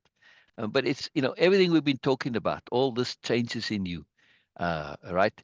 That to connect it to this last part, and why I say it finds resonance in you, at least from my perspective, because this reader that I'm looking for, and that's part of this community, which you are already, right? You didn't come to it via the book; you came to it via the programs. Doesn't matter. Same end result, same path, really.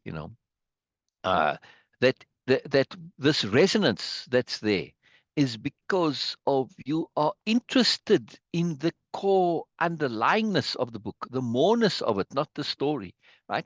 The things like the integrity and the character and the capital H hearing and the discernment and this the kindness, the generosity, yes, the openness, the freedom, the self-acceptance and the self-appreciation that go together, right? All of these things. I mean, it's a long, long list of it, yes.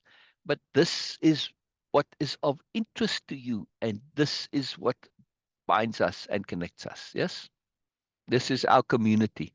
It is a Yes. community that is built around the love of moreness. Yes, the love of this particular moreness, the love of Nobelia-Living, which is the grand encapsulation of this particular moreness, right?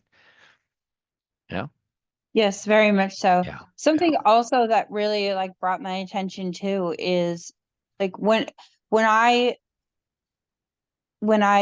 hear somebody going through something similar to either what I've went through or even something I know can happen to people, like with the codependencies and things like that. And I, instead of staying quiet anymore, and I listen, I hear them first, and Oh, I ask questions, um, not to get a deeper answer, not a superficial one. Um, and I will choose the right question first. Like while I'm listening to them and hearing them, capital H, hearing them.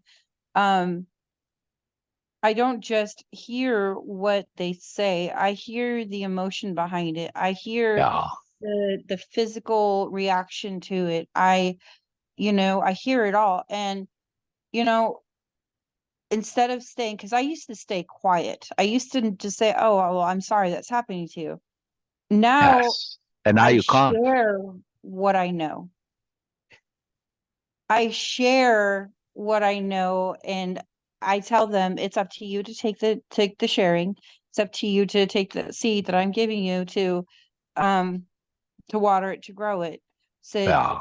however, I want you to come to your own independent conclusion to this. I don't want an answer from you. I don't want Yes. something right. I don't want any of that. I want I you want to a think about takeaway it. from you, not an answer. Yep, exactly. And so yes, it makes people feel awkward, but I know when to stop. I Yeah. know that like, okay, I need to stop with this because I'm learning the body language. I'm learning people's Wonderful. nonverbals. I'm learning people's verbals. Yes. I'm learning the way their reaction is to something. And especially when like I hit the nail on the head, like with something that they try so hard to think that they think they're hiding it so well. But at the same You time, can't I'm like, hide oh, it. honey, I see you. Like it doesn't, Yeah. and that's what learned taught me about myself is Yeah. that what's the Yeah. point in trying to hide it anymore? And what's the point in trying to, Yeah. you know, pretend that it doesn't bother me anymore? When in reality, Yeah. it screams to everybody else that it bothers me. Can't pretend. Um, Pretending you can't. You can't pretend. It's nonsense. There's no such thing. yes. And so I do share things and I let them know I'm just going to share this with you. I'm not going to Yeah. tell you what to do with it. I'm not going to tell you what you need to do with it. I'm not any of that. That is solely up to you. But this is what I am seeing. This is what I'm hearing. This is what I'm going to share with you. Yeah. And I give it to them and let them think about it if they wanted to think about it. I let them you know, it, you know, figure out what they need to figure out. And if they use utilize the tools that I have shared with them, great. If they don't, okay, they'll eventually figure it out. Right. Right. They don't have to. It's a choice. You can't Yeah. force them. Nope. And I've learned that with Natalie, that I cannot force Yes. her hand in things. And I was getting so Yeah. upset about that. And that's when that's one person I did sever those codependent ties with, because I knew it was draining me, because I was fighting a battle that wasn't my battle to fight. Yeah. Yeah. And Yeah. I no longer feel the need to fight battles that are not my own. Wonderful. Wonderful. And And you know, when you fight other people's battles, isn't that a kind of an inadvertent arrogance? yes, it is very much so inadvertent arrogance. It's arrogance in general, because because it is not really necessarily just inadvertent arrogance. If you're fighting that battle knowing full well it can very much so drain you, then you're arrogant, because you think that, because in my head I was thinking that I could win this battle for her. I could get her to see what it's doing to her. And that it was completely arrogant, because I thought I could win. So that it was actual complete arrogance. It was nincompoopery, because I knew exactly what it would do to me. Instead, I chose to do it anyways. So, but yeah, so instead of like remaining quiet, I hear and I see, and you know, I just I'll let people know I see them, you know, and that they're never alone with it. There's so many people out there that, you know, they feel like they're okay. So when you're going through stuff, people know, or people think that, you know, they're alone. When somebody's going through something, think that they're the only one in this universe that is going through it. I'm like, and I tell people that, I will tell them, it's not my job to tell you how you need to feel. It's not my job to tell you that, you know, this is what you need to change, because it's your job to tell yourself whatever you need to tell yourself. As long as you're honest with yourself. You know, it's critical. And it's critical. It's critical. it is. So yeah, I mean, just to make a quote out of what you were saying there, come up earlier. When we cease looking at ourselves alone, we can finally begin to see and hear others. Yes. Yeah. And just to elaborate a little bit on that, true friends. A true friend is friends with my character, my moreness, not my personality. In a related quote, a moreness friend resonates with my moreness. A Nobelia friend is my moreness. Yes. Do you like that, Beena? Love this. I thought that would appeal to you. So That would appeal to you. I do have a quote that I had seen. It's not mine, and so, but had seen it, and I don't remember where I saw it. But If it you says, made it your own, it becomes yours. well, yeah, but this one I'm just gonna say it as they said it first, just because I haven't figured out how to make my own yet. I got you. Okay, I'm listening. So it said that if it costs you your peace, then it's too expensive. Yes, exactly.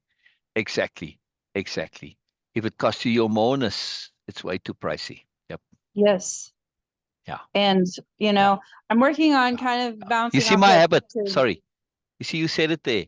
My brain is so trained to making it my own that immediately it just pops out of me. I didn't have to think about it, right? I just immediately did a repeat back on it. Right? If it costs me my moreness, it's way too pricey. Same thing. Cost me my peace, it's too expensive. Yeah.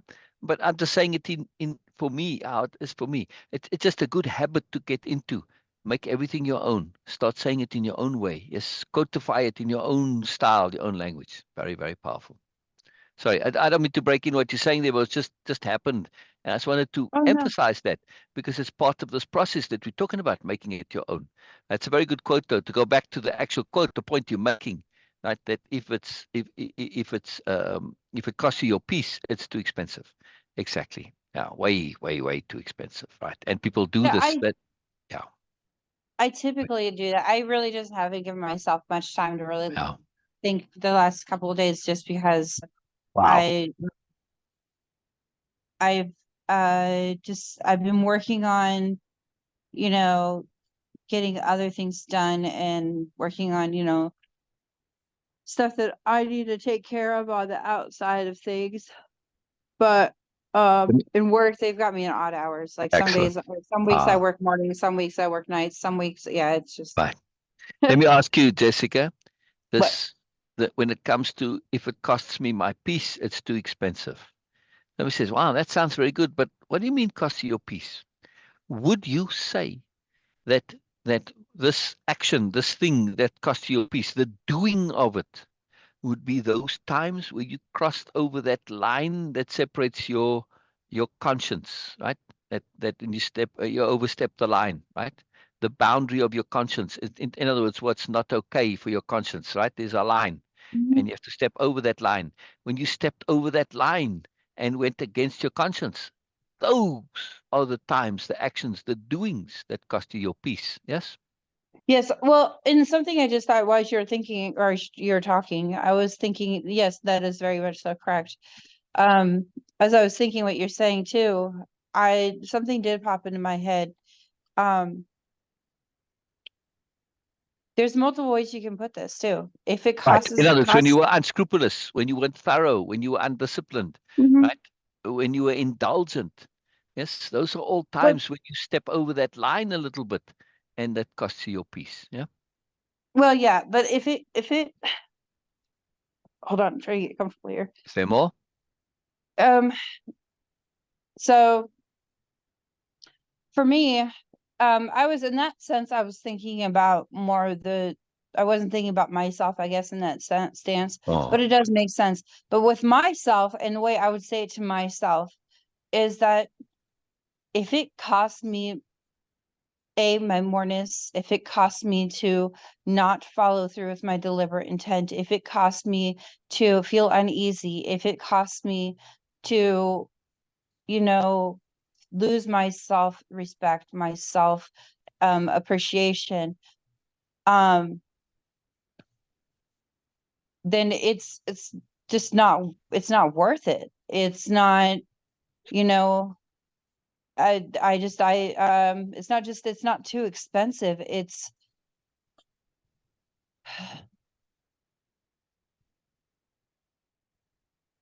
what's not too It's a expensive? death sentence. Does that make sense?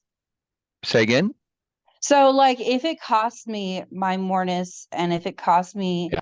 my self-appreciation and if it And your costs me to peace of lose being. my Yeah. deliberate intent, if it costs me, you know, to make decisions that I would never make because I didn't think it through the end. If, you know, if it costs me all of that, then to me, Wow. it's a spiritual death sentence. Yeah, exactly. It's more than just expensive. Expensive, you can still pay, you can still tolerate, you just kind of groan. No, this is way worse than expensive. This is intolerable. This is calamitous. Yes, this is ruinous. This is Yes. insanity in its maximum. Yes, very much so. Can't do it. Can't do it. Can't do it. Can't do it. When you realize this, now most people unfortunately aren't aware that when they step over that line of their conscience, when they transgress against their conscience, in other words, right? But this is Mhm. very important, this word transgress, because it's against your own conscience, not against somebody else's ideas. When you Mm-mm. transgress against yourself, it's not just expensive, it's calamitous, ruinous, insane, right? It's end of the world stuff. You're basically canceling your entire life. Yep. You're canceling your entire life when you do that stuff. That's why impeccability is not transgressing, right? Yes. Impeccability And itself is not so difficult. You just simply have to not do certain things. Not so much about doing certain things. It's just about not doing stupidity. It's like, yes, duh. It's not that difficult. Yeah. Very very much powerful. Very so. powerful. Comments, Beena? Comments, Beena? I want to wrap it up here. This is a very good point to wrap it up on. Very powerful point. You know, It this is. point It about is. what is your life, what is your moreness, and what is it worth to you, and how much has your lessness cost you? It's incalculable when you start to get into that that swamp, that mire, right? You're giving up your whole life for what? No, no, no, no. For the dark abyss that's Yeah. lonely and Yes, scary. Norma. Yes, Norma. Yes, Norma. Yes, Norma. This, what we're talking about, is love. Norma says all these points, but love has to be switched on.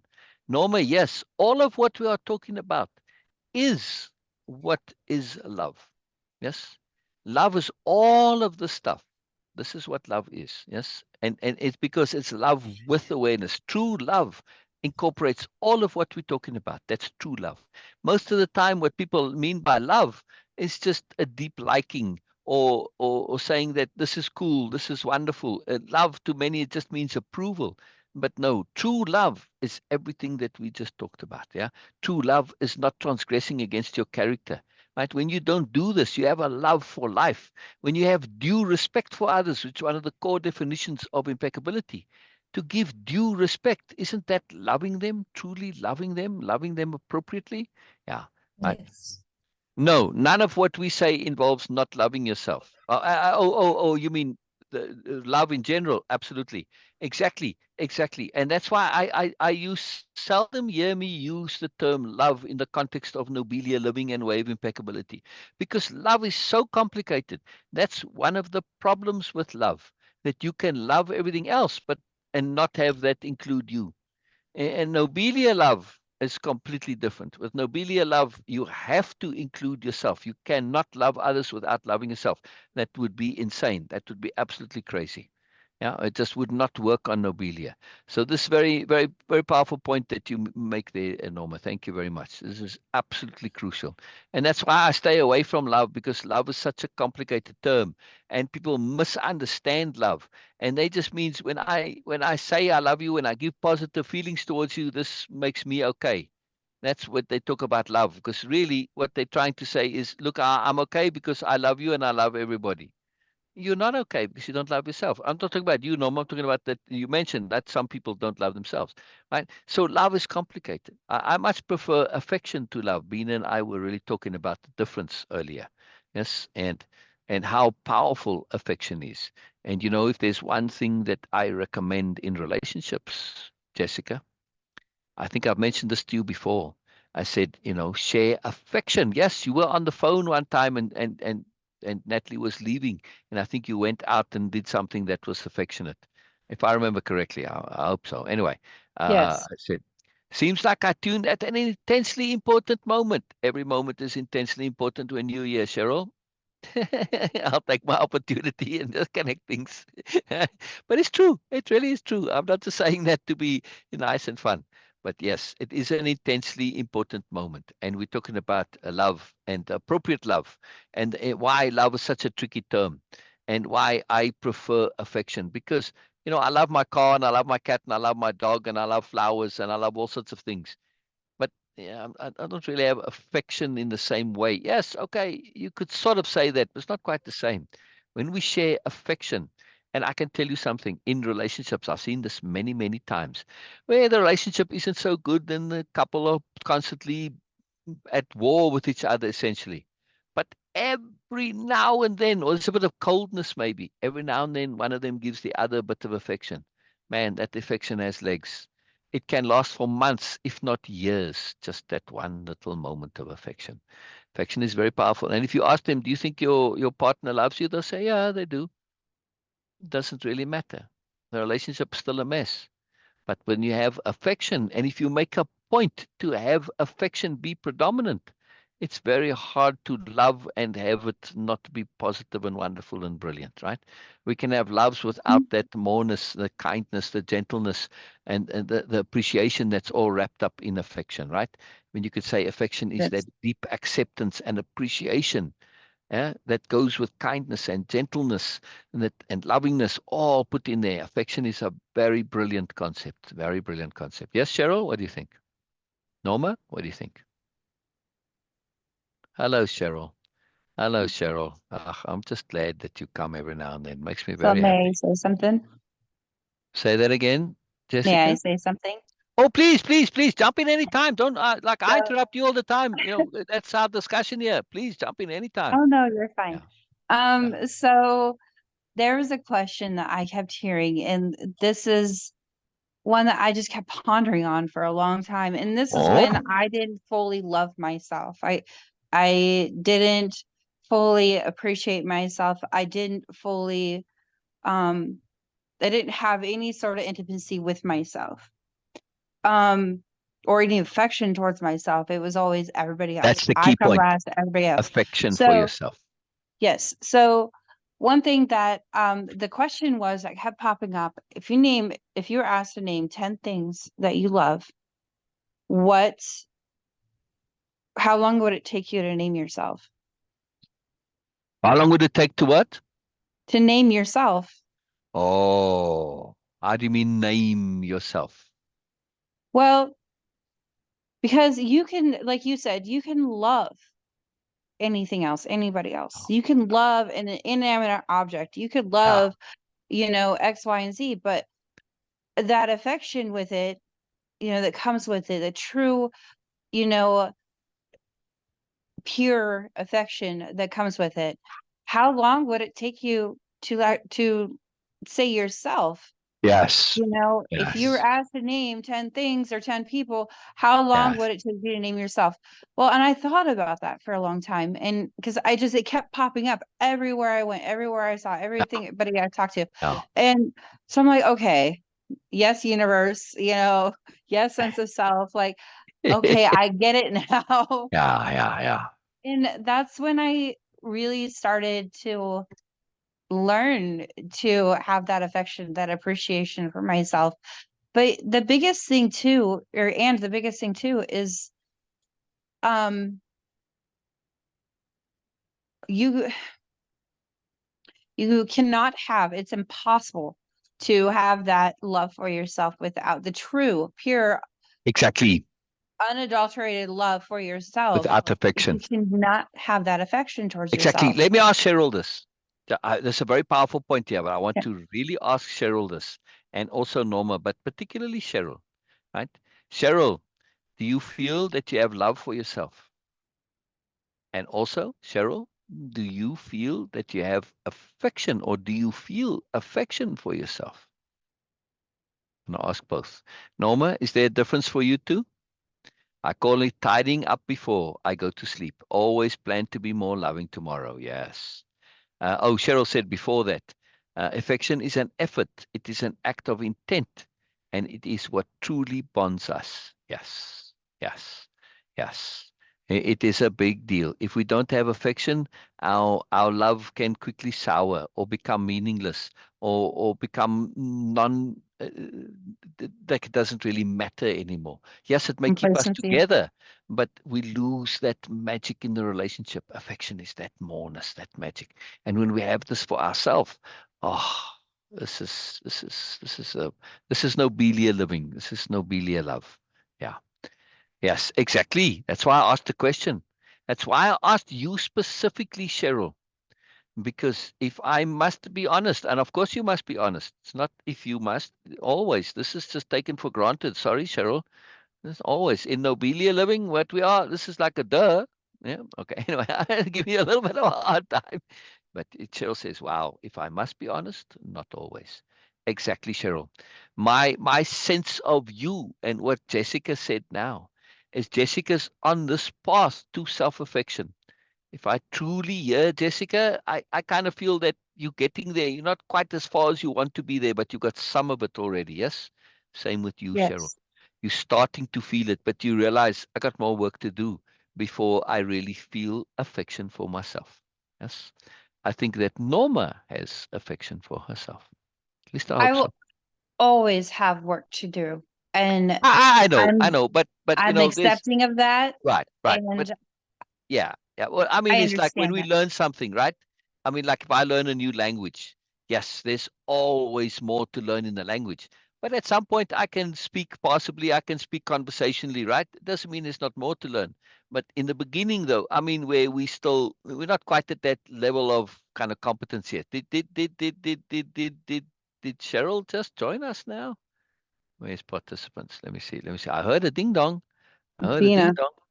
Where is No, this? me. Oh, Beena. Me. Oh, Beena joined. Me.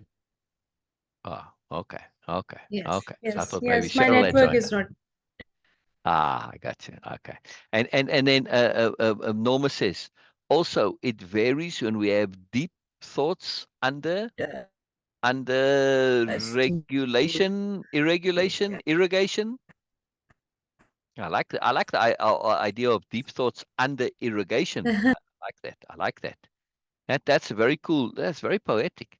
When we have deep thoughts under irrigation, is that what you the word that you mean there?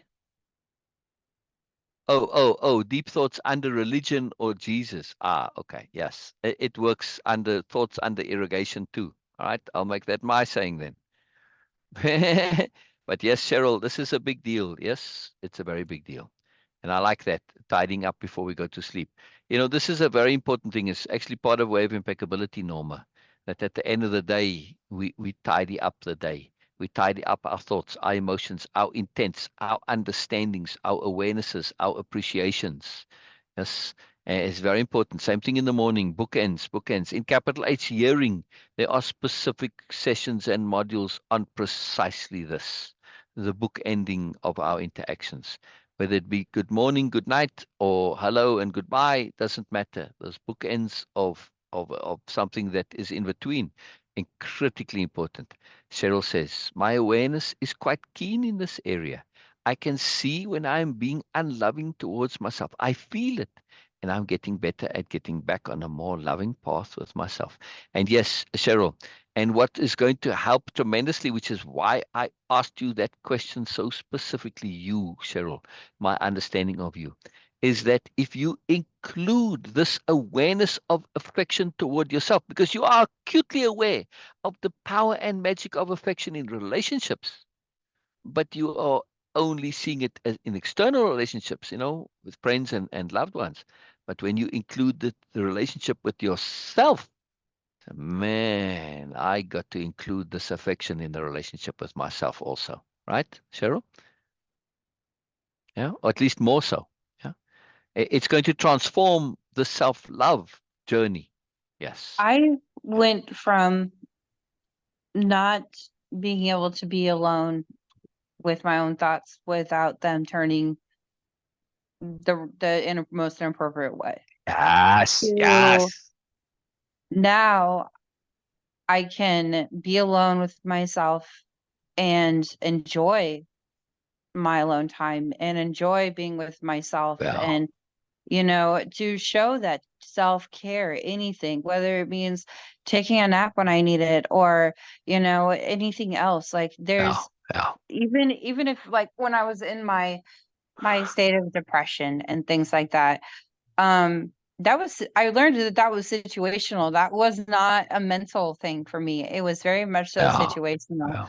And um because I allowed those worries and anxiety, like, to get to me, and I wasn't thinking things through to the end. I lost that because I lost affection for myself. I lost that love for myself Yeah. because I was feeling inadequate.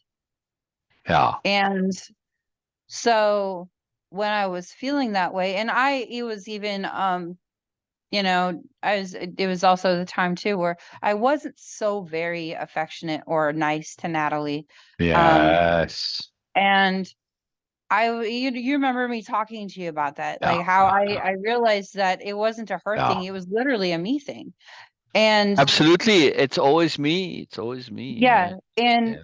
so when that happened, I was like, oh no, like this is not okay. And after a while of realizing it, Transference. yeah, Yeah. and I was honest with myself. And Good. that self-affection includes that honesty, that Absolutely. It has to. self-honesty, um It's crucial. that basically taking out that shame and that blame, and Exactly. understand and bring in understanding and awareness, Yeah. and definitely discernment in the whole situation within yourself. Exactly. Because when Exactly. I'm chaotic, when I allow my brain to be chaotic, and I'm saying allow, this is emphasized, allow my Yeah. brain to be chaotic. Yeah. Um, everything in myself, within myself, my life, it's not connected. It's all severed. It's all disconnected, even emotions disconnected. I just become a shell of myself. And I learned that within this last time that's when I allowed my borderline personality disorder to get in the way. And it's not treatable with medications. It's treatable with a lot of inner work and a lot of understanding yourself. And once you start to understand where this is coming from, you also understand your part that you play in it. It's not something, mental health in itself is not something that just keeps going. It literally is a lot to do with what you allow in your life and what you allow to control your life, and what you allow to control your thoughts and your self perspective and all that stuff. So once you take all that out and you start to truly appreciate all the efforts that you do make, to improve, to make your life different, to make yourself different, to that one that you are happy with. My goal in life is to never, it's not to be recognized for things that I do. It's not to be, I want to leave a print, and I want to be able to leave some sort of imprint, even if it's for a moment, even if it's for a day, even whatever. I want to be able to have that even within myself. And I always you knew at least worth that one little moment is enough. Yeah. Exactly. Let me ask you something in terms of tools for remedy of what you were saying. Yes, in terms of accepting yourself, dealing with yourself and your thoughts. The tools are, in other words, I was thinking of this in the context that we say, well, I wasn't always able to be alone with my thoughts. And the two critical ingredients for me there is that to make this effort to understand that if we aren't self-honest, we're going to have problems with being alone with our thoughts. Secondly, not only do we need to be self-honest as an imperative, but we also need to understand about awful truths, because this is why people avoid thinking, and they don't like thinking, and thinking is onerous to them. Because thinking is, if you start to think about things, you can't but help at some point coming up to those awful truths. If you don't learn how to face and deal with them, they're going to always be this blockage for you, and you'll never get to that level of moreness. And if there's somebody now, both you and Cheryl, right, that I know for sure now, you've absolutely tackled those awful truths and you've transformed them. And that word awful has become awful, full of awe. Yes. So awful truths become awful truths. Yes. When you face and deal with them. And isn't this what you've been doing? Like when you said about Natalie, that you weren't always nice to Natalie. Now, at some point, you weren't even aware that you were doing this. So blind were you to this awful truth. But then you started, well, wait a second, as your awareness grew, right? You see how awareness is self-curative. You say, wait a second, I'm not so self-absorbed where I'm just looking at my own self and my own reflection, right? And even when I see others, I'm really seeing myself. I'm actually seeing them now for a change. Wow, I wasn't always so nice to Natalie. Well, actually, I was really not nice to myself, and I was taking it out on Natalie, right? But it's an awful truth. And so you become blind to it, right? Or you were blind to it when it was an awful truth. But when you faced it and dealt with it by saying, oh, this is so, then you dealt with it and it all transformed. Yeah. So learning to face and deal with the awful truth, absolutely critical. Norma says, we are not okay is a tight summing up, but has to be remedied. Yes. Yes, exactly. Exactly. And that's the awful truth, is that, we are so conditioned in our society that not being okay is the worst thing ever. You're a loser, you're hopeless, you're terrible, blah, blah, blah. And it's like we can't ever acknowledge this. That's out of the question in the superiority paradigm, right? In BMN thinking. No, never, never, never can you acknowledge this. And of course, you never learn, you never grow, you always get stuck there, right? You're always living with that not okayness when you don't acknowledge it. And the only way you can deal with it and remedy it, it has to be remedied, as Norma says, is by facing it and dealing with it. Awful truth. Awful truth. We grow up in a crappy culture. We've assimilated and learned all sorts of ridiculous nonsense. In other words, for one thing, like with the Natalie incident, if I'm not feeling okay, I got to take it out on somebody else. This is the culture that we've grown up in. We've learned this behavior. It's complete madness. It's complete madness, especially when you do it to the people you love. I have experienced it myself, and at the time I was like, but this is just madness. Why on earth would you want to do this? But of course, from a narcissist BMN point of view, it makes total sense. And it was never me. When I felt it and assimilated it, was, as a behavior. Ah, man, that bothered the hell out of me. I didn't like that. That I'm It doing was stupid me. things that I don't agree with. Yeah. Man, that really bothered me, and that's when that's what led to this understanding that just because I feel it doesn't make it my own. We have a lot of nonsense in us that's not really our own, our own, our own. I want to Yeah. hear And more from you, Cheryl. I want to hear more from you. I love that you came. I so love that you came. Yeah, and I love that you too, Norma, as you know. See what I mean, Norma, when I was telling you how much I love community. See now, Jessica, Cheryl sharing, how much it adds. Cheryl and Jessica and you all resonating off of each other. Beena very quiet today. I want to hear more from Beena. But you see how this makes for collaboration, this resonance. We get the moreness that's beyond us individually. So precious, so precious, so precious. It's unbelievable. Community, community. This is Nobelia community. Very powerful thing. Very powerful thing. This is really awesome. Beena, let's hear from you. Let's hear from you. Just anything. What are you thinking? Right, Jessica, are you curious like me? You want to know what's going on in Beena land? I'm always curious about what's going on in Beena. Beena, please share what's going on in Beena world. I was just listening to you, and especially Jessica, when you said that, okay, it was you were not comfortable with your being alone with your own thoughts, and that is something you just said that, okay, not casually, but with with with more than expected ease, because this Oh, is the most difficult uh, not way of being, but place of being, because this could be very, very, very hurtful when you cannot be comfortable with your being alone with your own thoughts. And I'm really it gives me a bit goosebumps, like, oh my God, if oh, someone is there and then coming out of it and really embracing the moreness of life, and really embracing yourself, your true self. And by true self, I'm not going into this the sense of that, okay, oh, this is who I was and all. For me, being true, or by true self, which means that I'm not stagnant. Okay, yes, just by true self is moreness. It can be, of course, exactly.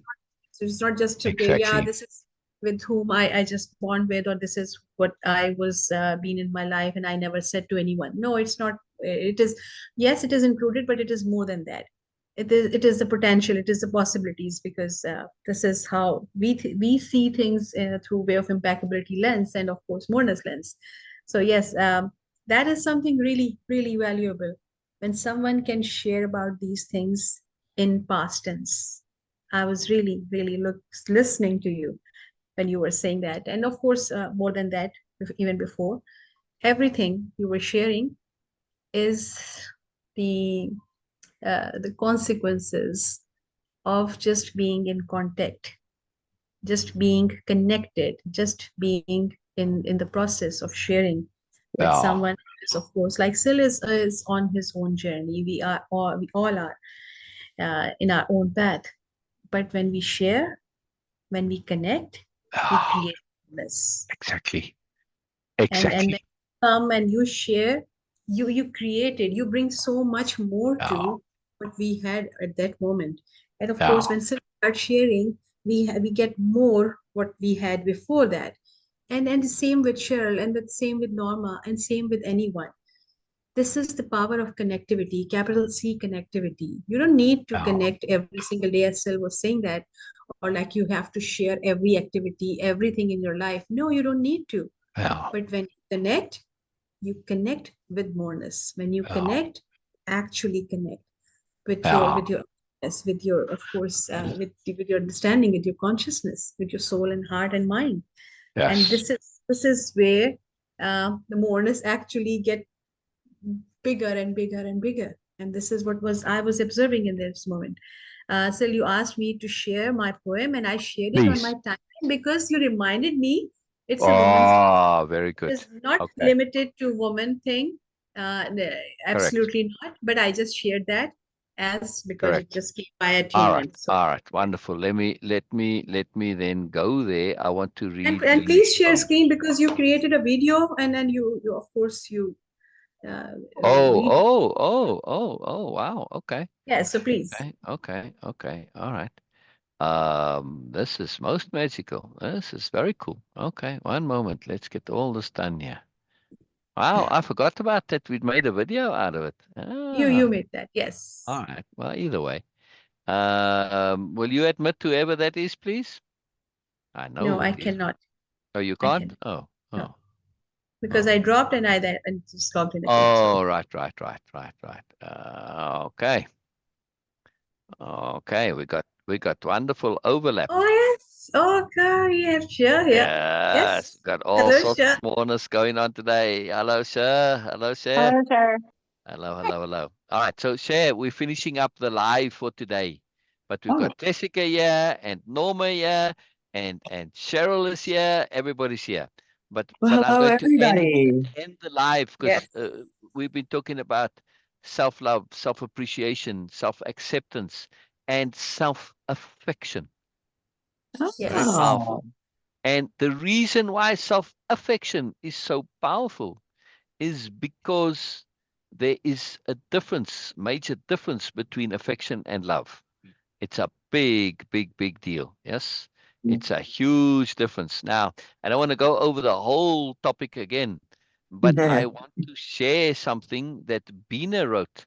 Why I say, especially in relationships, any relationship, including the relationship with yourself, affection to me is the critical factor, not so much love. Yes, love is important, but I see people love each other all the time and they have horrible relationships. But when people have affection and yeah, they share that affection, they don't have that ability to be negative in their relationships or cold or distant or anything like that, right? Love your hair, by the way, sure. thank you. Very I cool. was Yeah. just Yes. going to mention that. Doesn't she look, to me, she looks very It's elegant and there's like a wonderful, light about her. wonderful. Oh Sometimes you yes. see I people in took their it off. 20s that have premature white hair. Well, there Yeah. you go. Yeah. Nope, I took it off. All that long Yeah, hair is but gone. I mean, you But what? seeing your youthfulness come out. And I said to Jessica, I haven't heard Jessica's voice for a while. And Mm-hmm. first when Jessica came on, her voice was like she was in a pipe or something. It was all very distant. I don't know, it was kind of weird. So I said, I can't really hear you properly. And then she changed. And then when we heard her Mm. voice, the first thing I could hear was Jessica's childlike self, that innocence, Yeah, that purity, that isn't it joy. cute? You can hear it. It's coming through. Ah, man, it's so Yeah. cool. Anyway, so we had this long discussion on love and like and affection. And I want to share this video that I made of Beena's poem. Okay. Oh, perfect. Okay.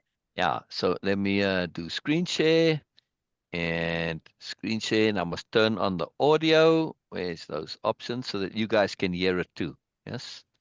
Uh-huh. Okay. Share. And let's make this completely full screen. Lovable but not likable by Beena Sidd. Read by yours truly. Here we go. Lovable but not likable. I am new woman, older than river. I am new woman. I am new woman, enough to make you quiver. I am new woman, lovable but not likable. New inception, new woman. I am. Tomes in painted nails, lips threading opus, hands holding universe. I am new woman. Feet renounce fetter, expectations reconsider. I am new woman. Too naive to cast magic, too aloof to love trickery. I am new woman. Candor, maverick, rebel. I am. Lovable but not likable. I am new woman, not a missing rib. Drumming heart, I am new woman. I am soul melody. I am new woman. I am lovable, but not likable. I am. Wow. Wow. What was that quote? It went too quickly. What was that quote?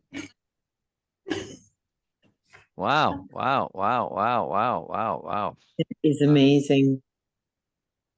Yeah, it's very life is Makes more it- fun with deliberate awareness and conscientious innocence. Yes. I love this poem. I love this poem. You know what, Beena? We need to Hmm. subtitle it because I Mhm. found that some of the words I couldn't quite make out exactly. Yeah. Okay. So we need to subtitle it and put that in there.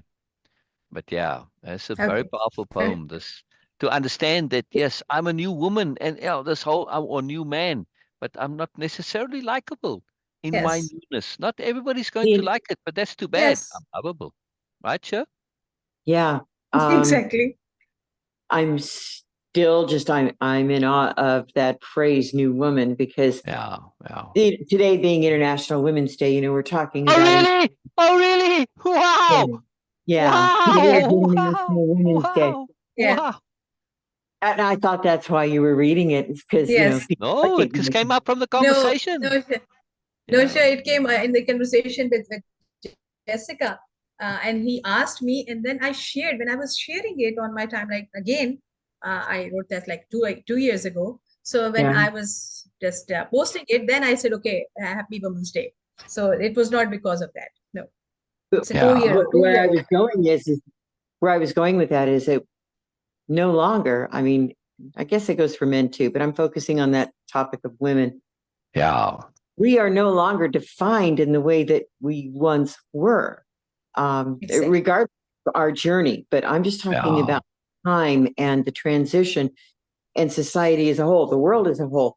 We are no longer the women that we used to be. We're not our Correct. mothers, not our grandmothers. Our philosophy is different. Our feelings, our Yes. views, our thoughts, and our beliefs, Yeah. everything is different. So I can understand and I relate to that. Exactly. Yeah. This is me, and I'm not always likable, not always, Exactly. Yeah. but I But you am are still, lovable. But you I are am still lovable. very lovable. Yeah. Yeah. So Yes, you are. that's amazing. I really like, Yes. really like that poem and the perspective Yes. that you put on it. Yes. So Beena, do me a Yes. favor and put the text. Do you have the text somewhere? And put It it is. into It is comments. underneath. It is. It is there. Yeah, Oh, with the post. Yes. oh, I missed that now. All right. Okay. Because I want to put it in. Well, I must, Thank I you. don't have it handy right now. Will you just put it in the comments, Okay. in the live comments? I mean, Okay. Okay. yeah. I'm going Sure. But to go ahead, Urbina. yes. Go ahead. I'll let you finish, and then this is a response to share. Oh, please continue. I'm missing something. No, you're not missing something. So something that that you had stated that really got me to think. It was the comment that you made is that women these days, things are different for us, and that we have more of everything. We've always had it. It's just our Oh, ability now to express it mhm. is easier exactly. than what it was back then. Exactly. We Our had to fight for ability that. to Yeah. feel less fear of expressing ourselves is a That's it. lot better. Now, does that mean with every single woman? No, there are Not lots yet. of women out Not there yet. still, Yeah.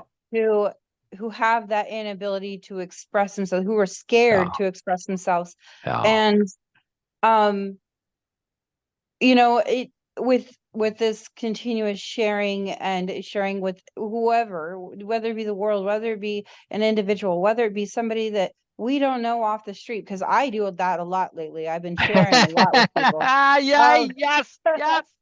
Yes. it could be anybody random, and I will share something with them that I'm hearing or that I'm noticing, or Yes. something that comes to mind.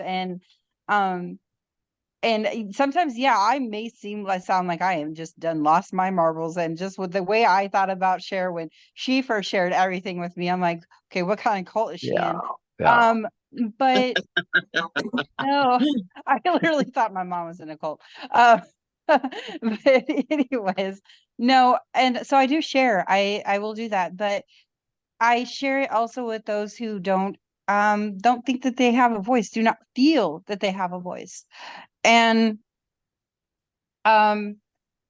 because you see so much of that in women, even in the LGBTQIA community, there's a lot of female lesbians who don't feel like they have a voice.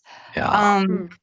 And they're in narcissistic relationships with other women. It doesn't just happen between a male and a female. It can happen between male and male. It could happen between female and female. And there's so many that I come in contact with, like, but I've been traumatized by one really. Yes, you have. And yes, you've dealt with this narcissistic relationship. However, what you went through is not who you are. Exactly. And you have a Or voice. repeat that. What you went through is not who you are. Right. Yes. We're not our trauma. Beautiful, What you Jessica. went Yes. through is not who you are. Put that in your quote file. That's Yep. a magically potent quote there. Yep. Go ahead. Keep going. Keep going. And It's got to pull those out when they come because they're so potent, right? yes, they are very much so. So it really I was building off of what Cher had stated, and how it really resonated with me in so many different ways and so many different perspectives.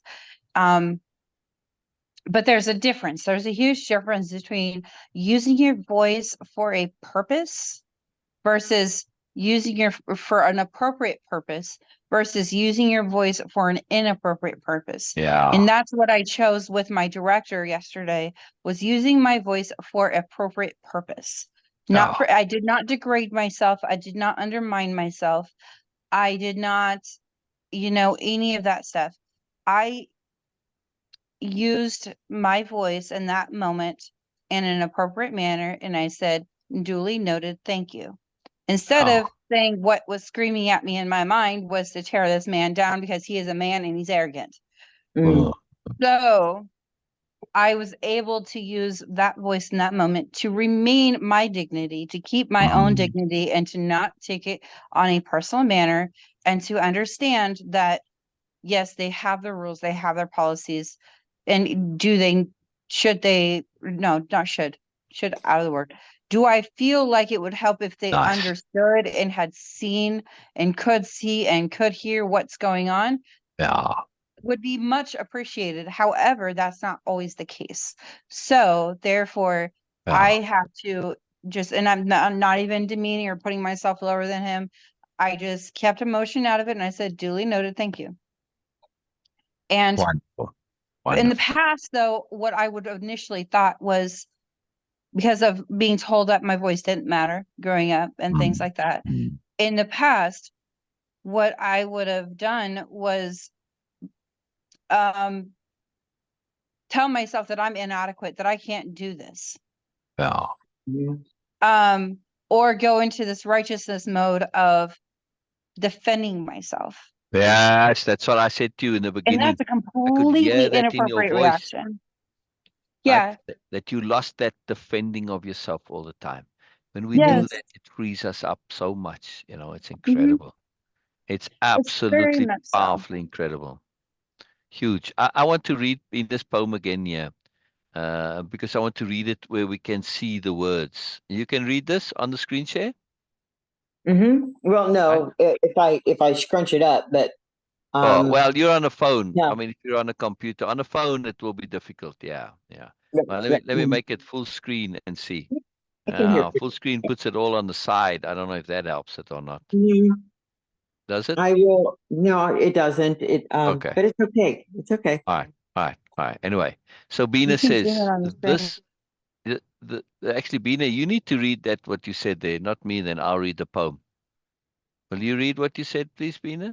Can you read it there? Yes, but that will be good if you don't mind, and if you can, please read that. But before you go into this, I just want to say something about this. In any kind of relationship or in any relationship, even in just brief interactions, when two people are coming with some struggle, it could be identity crisis, it could be just general behavior, it could be anything. If they both are coming from with the struggle they have, it will be very difficult. Most likely, it will be difficult for both of them to actually find some peace, because they all have their own struggle right there. Mostly it happens when people are coming. It can be with anyone. Again, I'm saying that it is not limited to women only, but it is not limited to men only, or in both situation. Problem is, again, as Syl was mentioning about, not the personality but the character. If we have this thing clear, Yes. then of course any relationship can work out, if not profoundly, it will not create mess, Yeah. at least. Yeah. So that is something I was, when Jessica was sharing, I was feeling that, because it is coming back to the character thing, what you guys were discussing before. Okay, so please share. Continue. I would love Yeah. to hear Yeah. you. Yeah. Yeah. Tears of joy. Tears of joy. All right. So, uh, I'm gonna share. I don't know if you can read it or not, sir. It is the part that's in blue is what Beena wants you to read.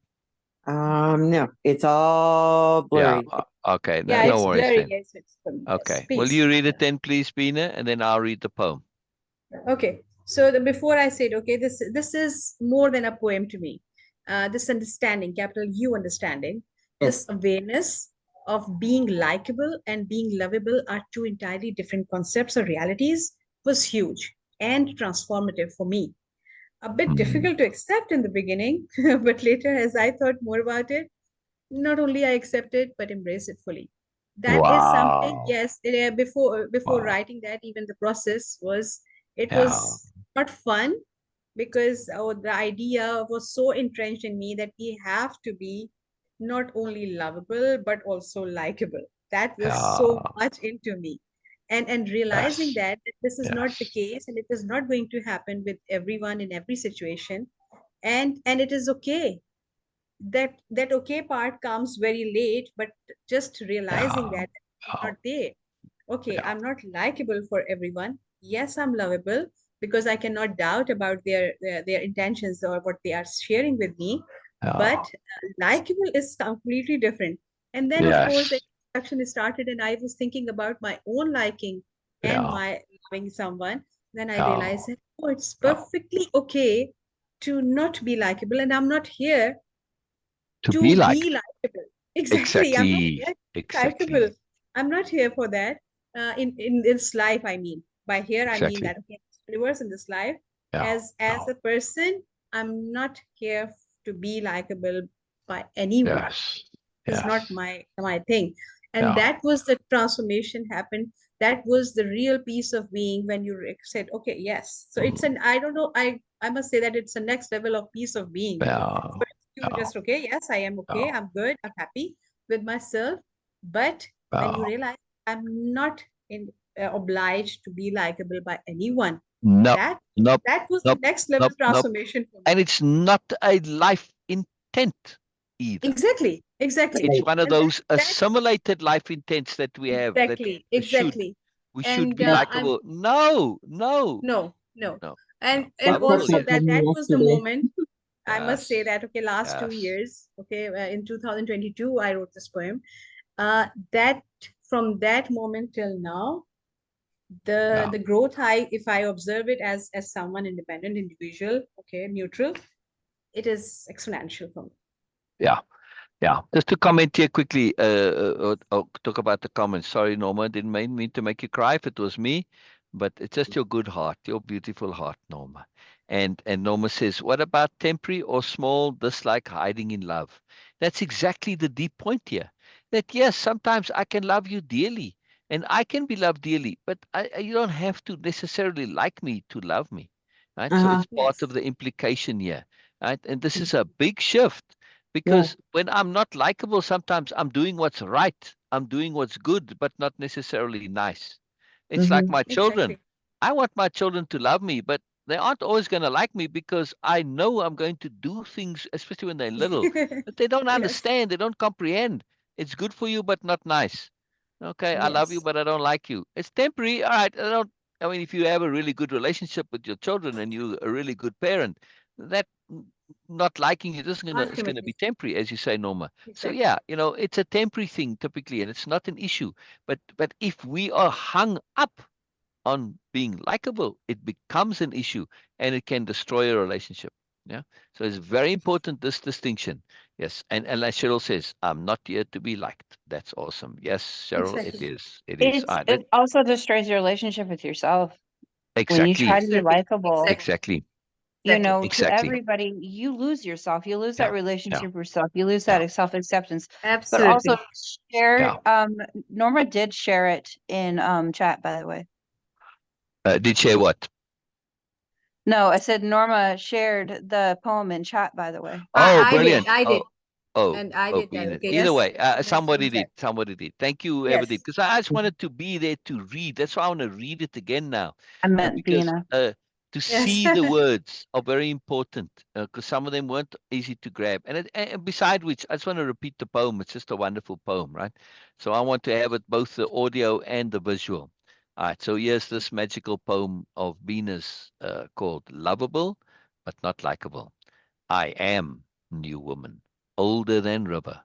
I am new woman. I am new woman, enough to make you quiver. I am new woman, lovable but not likable. New inception, new woman. I am tomes in painted nails, lips threading opus, hands holding universe. I am new woman. Feet renounce fetter, expectations reconsider. I am new woman. Too naive to cast magic, too aloof to love trickery. I am new woman. Candor, maverick, rebel. I am. Lovable, but not likable. I am. I am new woman. Not a missing rib. Drumming heart. I am. New woman. I am soul melody. I am new woman. I am lovable, but not likable. I am Beena Sidd. I think that Beena Sidd has to be read as part of the poem there, Beena. Yes. I read it as part of the poem this time. A brave new woman. Yes, absolutely, Norma. All of you, all of you, all of you. Yeah, and I'll include myself. They are Exactly. brave We new all. people. Yes. Absolutely. Yes. Yes. Sure, Jessica, Cheryl, Norma, Beena, all brave new women. Yes, Yes. Yes. and brave new souls, brave new spirits. Exactly. Absolutely, absolutely. Exactly. But absolutely, since this is International Women's Day, we'll Mm. celebrate you as capital B, capital N, capital W, brave new woman. Let me put that in the. Yes, let me we agree. Yes, Yes. yes. Yes, Norma. Yes. Brave new woman. What you have done and what I see you doing on a daily basis is this brave new woman. You are forging new frontiers, new boundaries, new understandings, new conceptions of being woman. And to me, this is unbelievably fantastically magical. Yeah. Yeah, absolutely. It's a huge deal. It's not a simple thing to do. I mean, we've had from and again, it's Women's Day. Yes. Now you say, yeah, but aren't you being sexist here? No. Why? Because the advantage that men have had, they could be brave new Exactly. men. Plenty. You're an adventurer. You're whatever. You had this opportunity to be this. You grew up Exactly. all for centuries. It was Yes. never an issue to be so. However, to be a brave new woman is an accomplishment, it's an achievement. It takes a lot of work. Yes, brave new woman Mhm. takes a lot of work. So it's not Yes. something that you can say, oh, well, it's like no big deal. No, it's a very, very, very big deal. You have no Yeah. idea what's involved until you've been there. Yes? Exactly. Yeah, Exactly. I don't want to be like really want it to be specific to anyone, but actually it correct. is. It is very much appropriately so because Yeah, uh, yeah, being a woman, you have to go through a lot of this conditioning that, yeah, oh yes, you have to be likable.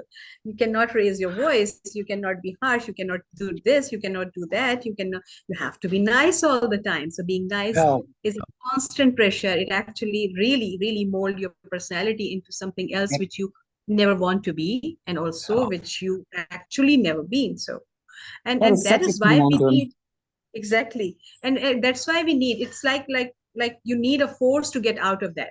So yes, a bit of exaggeration, a bit of like biasness towards women. Yes, it is, because we need that. Yeah. It is going to Yeah. be, of course, neutralized, or you can say that, okay, uh, going to be normal after some Yeah. generations, I assume that, if not Mm. soon, Yeah. but it will. But right now, we are in the position where the exaggeration, yes, a bit of more forced things, you will see that with more power, because you need that force to get out of this pit you have been for generations, for forever. You were there, we were there, so we Yeah. have to use this power to get out of this. So yes, a bit of biasness, yes, there. Yeah. But also that it is natural for me.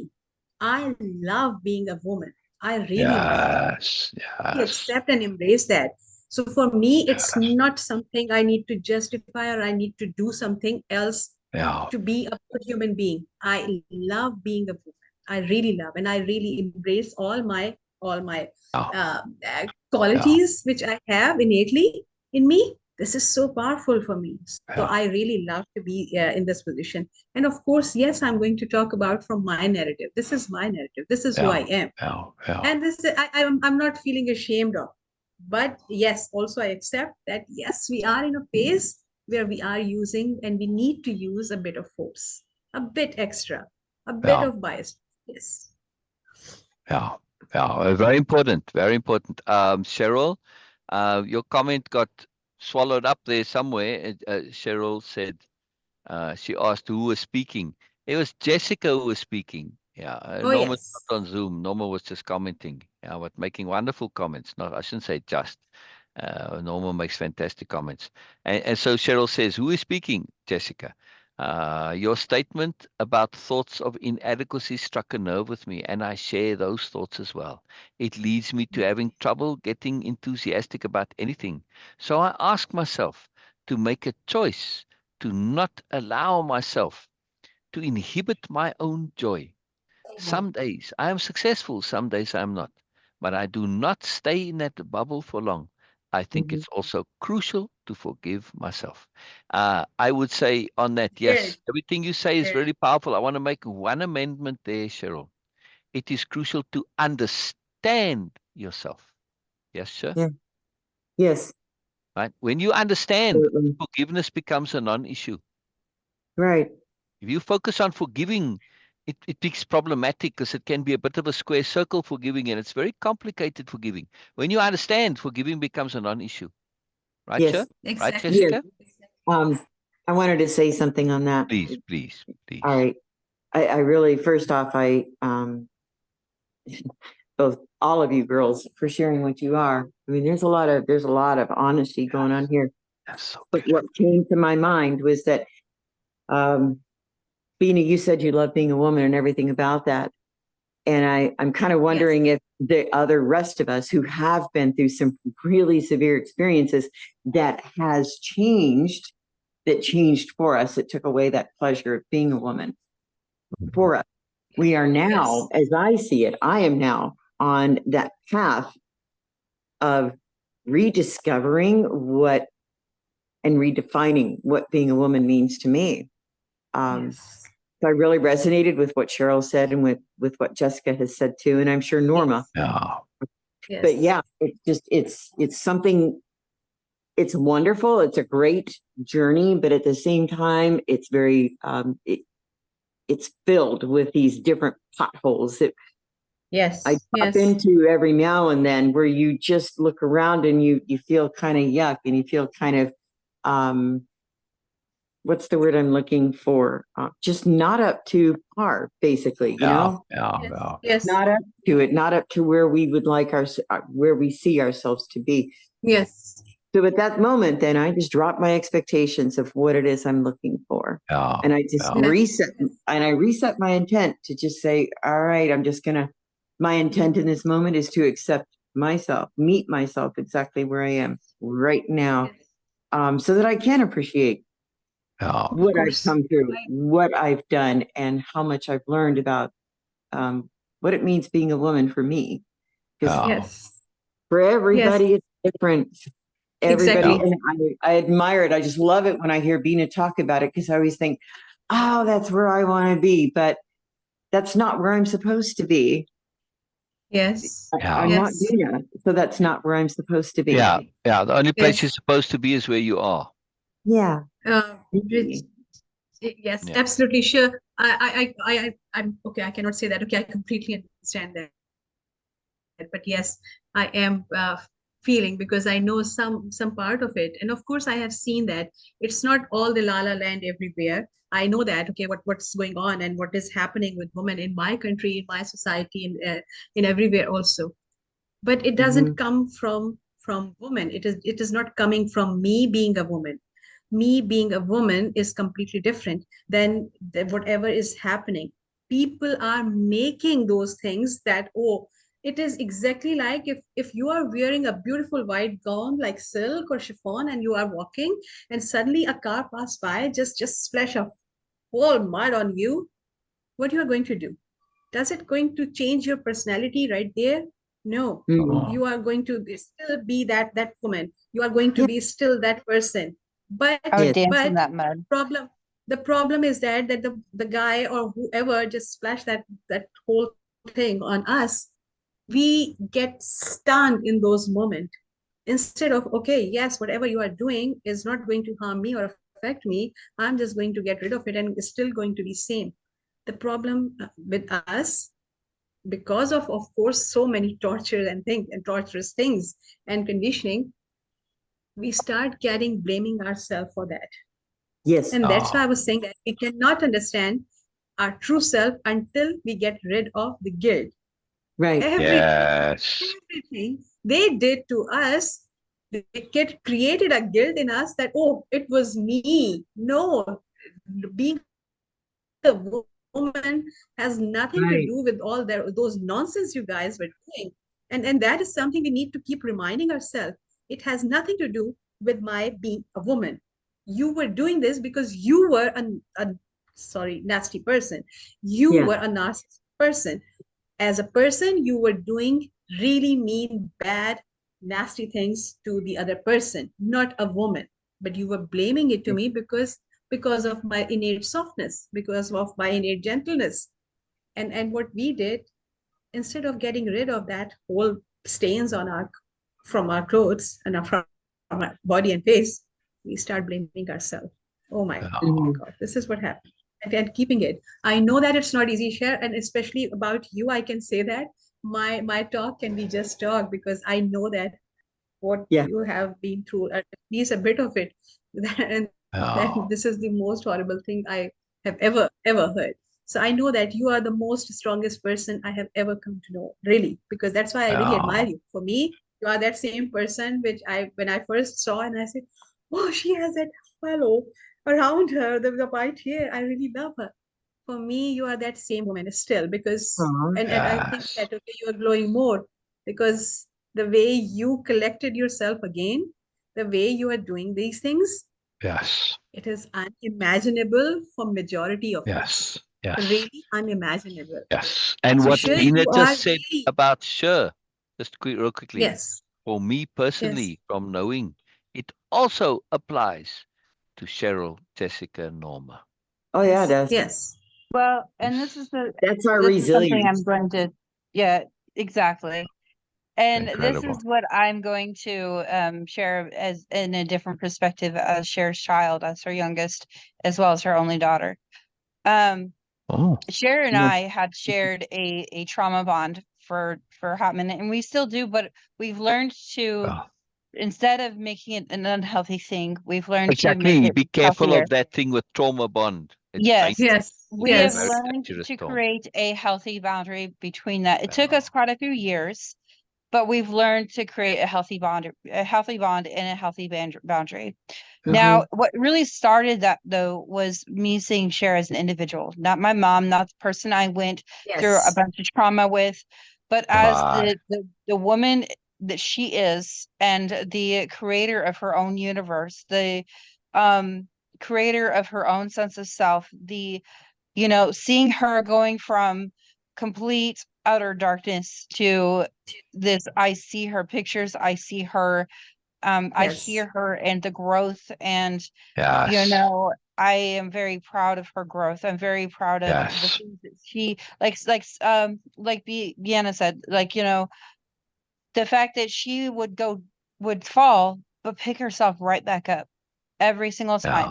Yeah. And it gets it she makes it seem easy, but it's not easy coming from experience. However, she becomes more graceful. She becomes more her. She becomes more, she shows more of herself, her true self, not the self that the world wants her to be, not the self that, you know, she's afraid of what other people are going to think of when they see her, not the self. I remember those days. I remember for it took so long for her to stop that fear of what other people are going to think of her when they see her, or her actions, what they're going to feel about her. And you know, there's times she still will struggle with it, but not as bad as it used to be. It used to get Not to a even point close. Not even it was close. so Yeah. traumatizing and detrimental for her. Yeah. And now this woman who's taking years of heartache and disappointment and hurt and trauma, and she's turned it into her power. She's turned it into her fuel. And you know, I always said that my mom was my hero, and it's never changed because Yeah. I've seen her growing up. I've seen how many times she's picked herself back up. I've seen how many times that no matter what she was going through, she still did what she could do best in taking care of us. And how much she tried so hard to shield us from all that pain and all of that, you know, torment. And you know, she, after I started hearing her as a person more and hearing her growth in her thought process, I, you know, started to understand more than just the trauma. I started to understand her as a human being. And that's why, like, for me, I don't connect with the whole woman thing. I connect more with me as a human being, There as an you individual. go. There you go. It's not At about some being a point, we woman have for to me. transcend that. Exactly. Yes. And it's Yeah. not about being a woman for me. It's about being a person. It's about my Exactly. character. It's A about, sentient being. yeah. And that's the thing, is like, I know that people are going to act shitty no matter what gender you are. They're going to act Exactly. shitty no matter what color you Exactly. are. They're going to act Yeah. shitty no matter how old or young you are. They're going to act shitty no matter what. There's always people going to be out there. It's not specific to you as being a woman. Now, there are men who very much so, or women do this to men too, who are very much so like they'll individualize them, they'll sexualize them, they will, Right. you know, if they try to be the dominant one, they try to all that stuff. However, it's how we start to view ourselves. So once we view ourselves as human beings, as a good person, as a character, as a more, as our moreness, and it starts to see that difference in us, and the fact that we didn't allow the world to turn us into a very negative, nasty person. Exactly. You know, and like that's that true strength in itself, is Yes. being able to go Yes. through so much terror, so much trauma, so much torture and heartbreak and disappointment, and still see ourselves as beautiful beings. Whether There you you be go. male or female, you still There you you go. still are seen as beautiful beings. And Right. I see that in everybody. Like, I don't see it in everybody, but I see that in people that I know that, like, everybody has the ability to change. It's whether they want to or not. Exactly. I shared something with Cher once in this context, but I'm going to paraphrase it. There was a young lady once upon a time. Yes. And as she grew up, she realized, looking back, that her life had been absolutely horrible and terrible, and all sorts of bad things had happened. But then this young lady started to reflect on this, right? She wasn't so young anymore, but doesn't matter. She stayed a young lady. That she started to reflect on this, and she started to look at it, and she said, why? And then somebody suggested to her, maybe you chose this, and this really blew her mind. Why on earth would I choose this? Maybe in all your millennia of living before, you had this belief that you were not a good person. Now, however, the young lady looked back, and she said, and she realized, wow, Despite all that's happened to me, I'm not negative towards life. I'm not negative towards people. I'm not negative towards those who abused me. I must therefore be good. Yes. Yes. It's a profound story to me. Yeah. The stuff happening to force you to come to this full realization that you have complete, absolute proof that despite all this, you still maintained your goodness. That is conclusive proof that you are good. Yes, all of you that I know, all of you that are here, share this. Right? Despite all the negativity, you Yes. never lost that goodness towards life, that moreness appreciation, right? You never got sour on life, which only just Oh, proves your yes. deep goodness and intent to goodness. It's a profound thing. It's a profound thing. It's a profound thing. Cheryl, are you hearing me? Yes. Norma, are you hearing me Mhm. on Despite this? I'm so loving this conversation, I have to Yeah. go. Yes, Oh, yes. It's too Venus late falling for me. asleep over there. Yes, it okay. is No, very not late for falling you. asleep, but I really love that. Yeah, Oh, good Thank you, night, Jessica. Beena. yeah, Thank you, Cher, yeah. and thank you, Thank Cheryl, you, and Beena. thank I you, Yeah, Biella. appreciate yeah, you. yeah. Bye bye, Beena. Bye bye, Beena. Sleep Okay. magically and dream appreciatively and affectionately. Yes. Oh yes, Yeah. you too, Yes. guys. Okay, Thank you. bye for Thank now. you. Thank you. Good night, Beena. Good night. Good night. Good night. Yeah, it's a magical thing. All right, on that magical note there, this is actually Sher's time that we're in here. So we're going to end it all. And I have some very specific focus, but it's a wonderful conversation. It's just absolutely Yes. wonderful. And Yes, I have to get thank you, ready for work Norma. anyways. I'm very pleased you hear me. You know, that we Yeah. have doubts that we go through bad experiences. And Mm-hmm. typically we've been taught if we go through bad experiences, it's our fault. I must be wrong, something wrong with me. Yes, of course, there's lots wrong with us, but that doesn't justify that necessarily. Yes. However, when we realize and we say, listen, it happened, whatever it is, I'm going to extract some moreness out of it. And that moreness is that I didn't get sour, I didn't get miserable, I didn't get negative, I didn't get nasty, I didn't get spiteful. I may have been for a little while, all right, but not in my deep self. That means I am good. Conclusive proof. There's no question about it, right? This is the proof that you are good.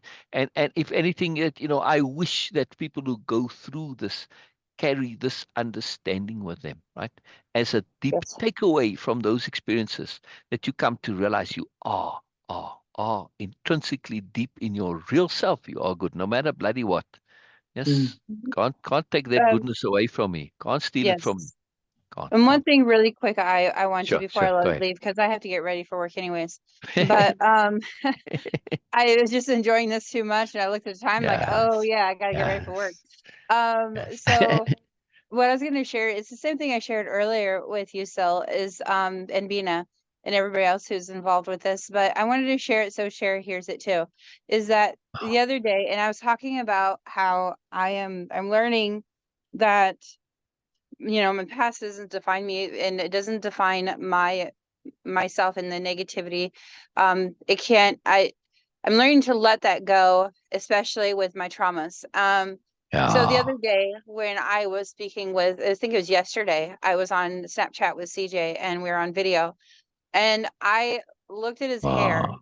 and I looked at him and I'm like, and I didn't feel any animosity towards this at all. And for the first time, I didn't actually feel Yeah. animosity. So I didn't tell him this because I Yeah. didn't want Yeah. to, Yeah. upset him Because or the hair traumatize looked him. like the father's hair, But and the father was he looks like not positive. he, yes, there's a lot of similarities between him and Matt, and physically, physical similarities. And I smiled to myself because I'm like, oh my gosh, for once, I want to tell him this, but not out of animosity, not out of anything else like that. Like my heart is happy that he is his own individual. Yes, he still looks like him, but I'm not feeling any anger towards it. Right. You have the emotional space to be able to see things for what they are and not to Mm. see things for what they associated to. Yes, Yeah. So his hair looks the same as the father. So what? The father wasn't nice. He is. It's a difference. You were able to have that discernment because you don't have that emotional association any longer and that exactly. baggage. Yeah. It's a very small thing that you noticed about yourself, but the implications of it are that you've gotten rid of that baggage that connectivity, that unintended associations. This is an incredible accomplishment. Very, very awesome and powerful. Very magical. Yes. Very So magical. I'm on that note, I'm going to let you guys go. Yes, I yes, have to get to brilliant, work. brilliant, brilliant. All right. So, All right, very cool, Thanks. very cool. Bye, Sid. All right, very cool. All right, All right. Jessica, bye-bye, Bye, Jessica. guys. Thank you for being here. Bye. And Cheryl, I'm so pleased you came. Norma, you know that I'm always thrilled that you're here, always appreciating you and loving you. It's just nice that we can share our moreness with more. It gives me such great joy. I mean, look, we really touched Cheryl today. Really touched Mhm. Cheryl in a big way, I and look forward to this is something. I'm not doing replay. it for that reason. But when we can share and we know that the sharing has moreness to it, it's a profound joy. It's a profound joy, the sharing. Capital S sharing. It's what Nobelia-Living is all about. Yeah, it's Mhm. very much on my mind what Nobelia-Living is. It's my theme. Yeah? It's a very big deal. All right. On that note, let me end. Sure, just come right back to Zoom. I have to Okay. just All end it right. entirely and then Bye, just come ladies. right back. Okay. See you in Bye. a few minutes. All right. Bye-bye, everybody. Love you Bye. all. Bye-bye. Bye-bye. Bye-bye. And meeting for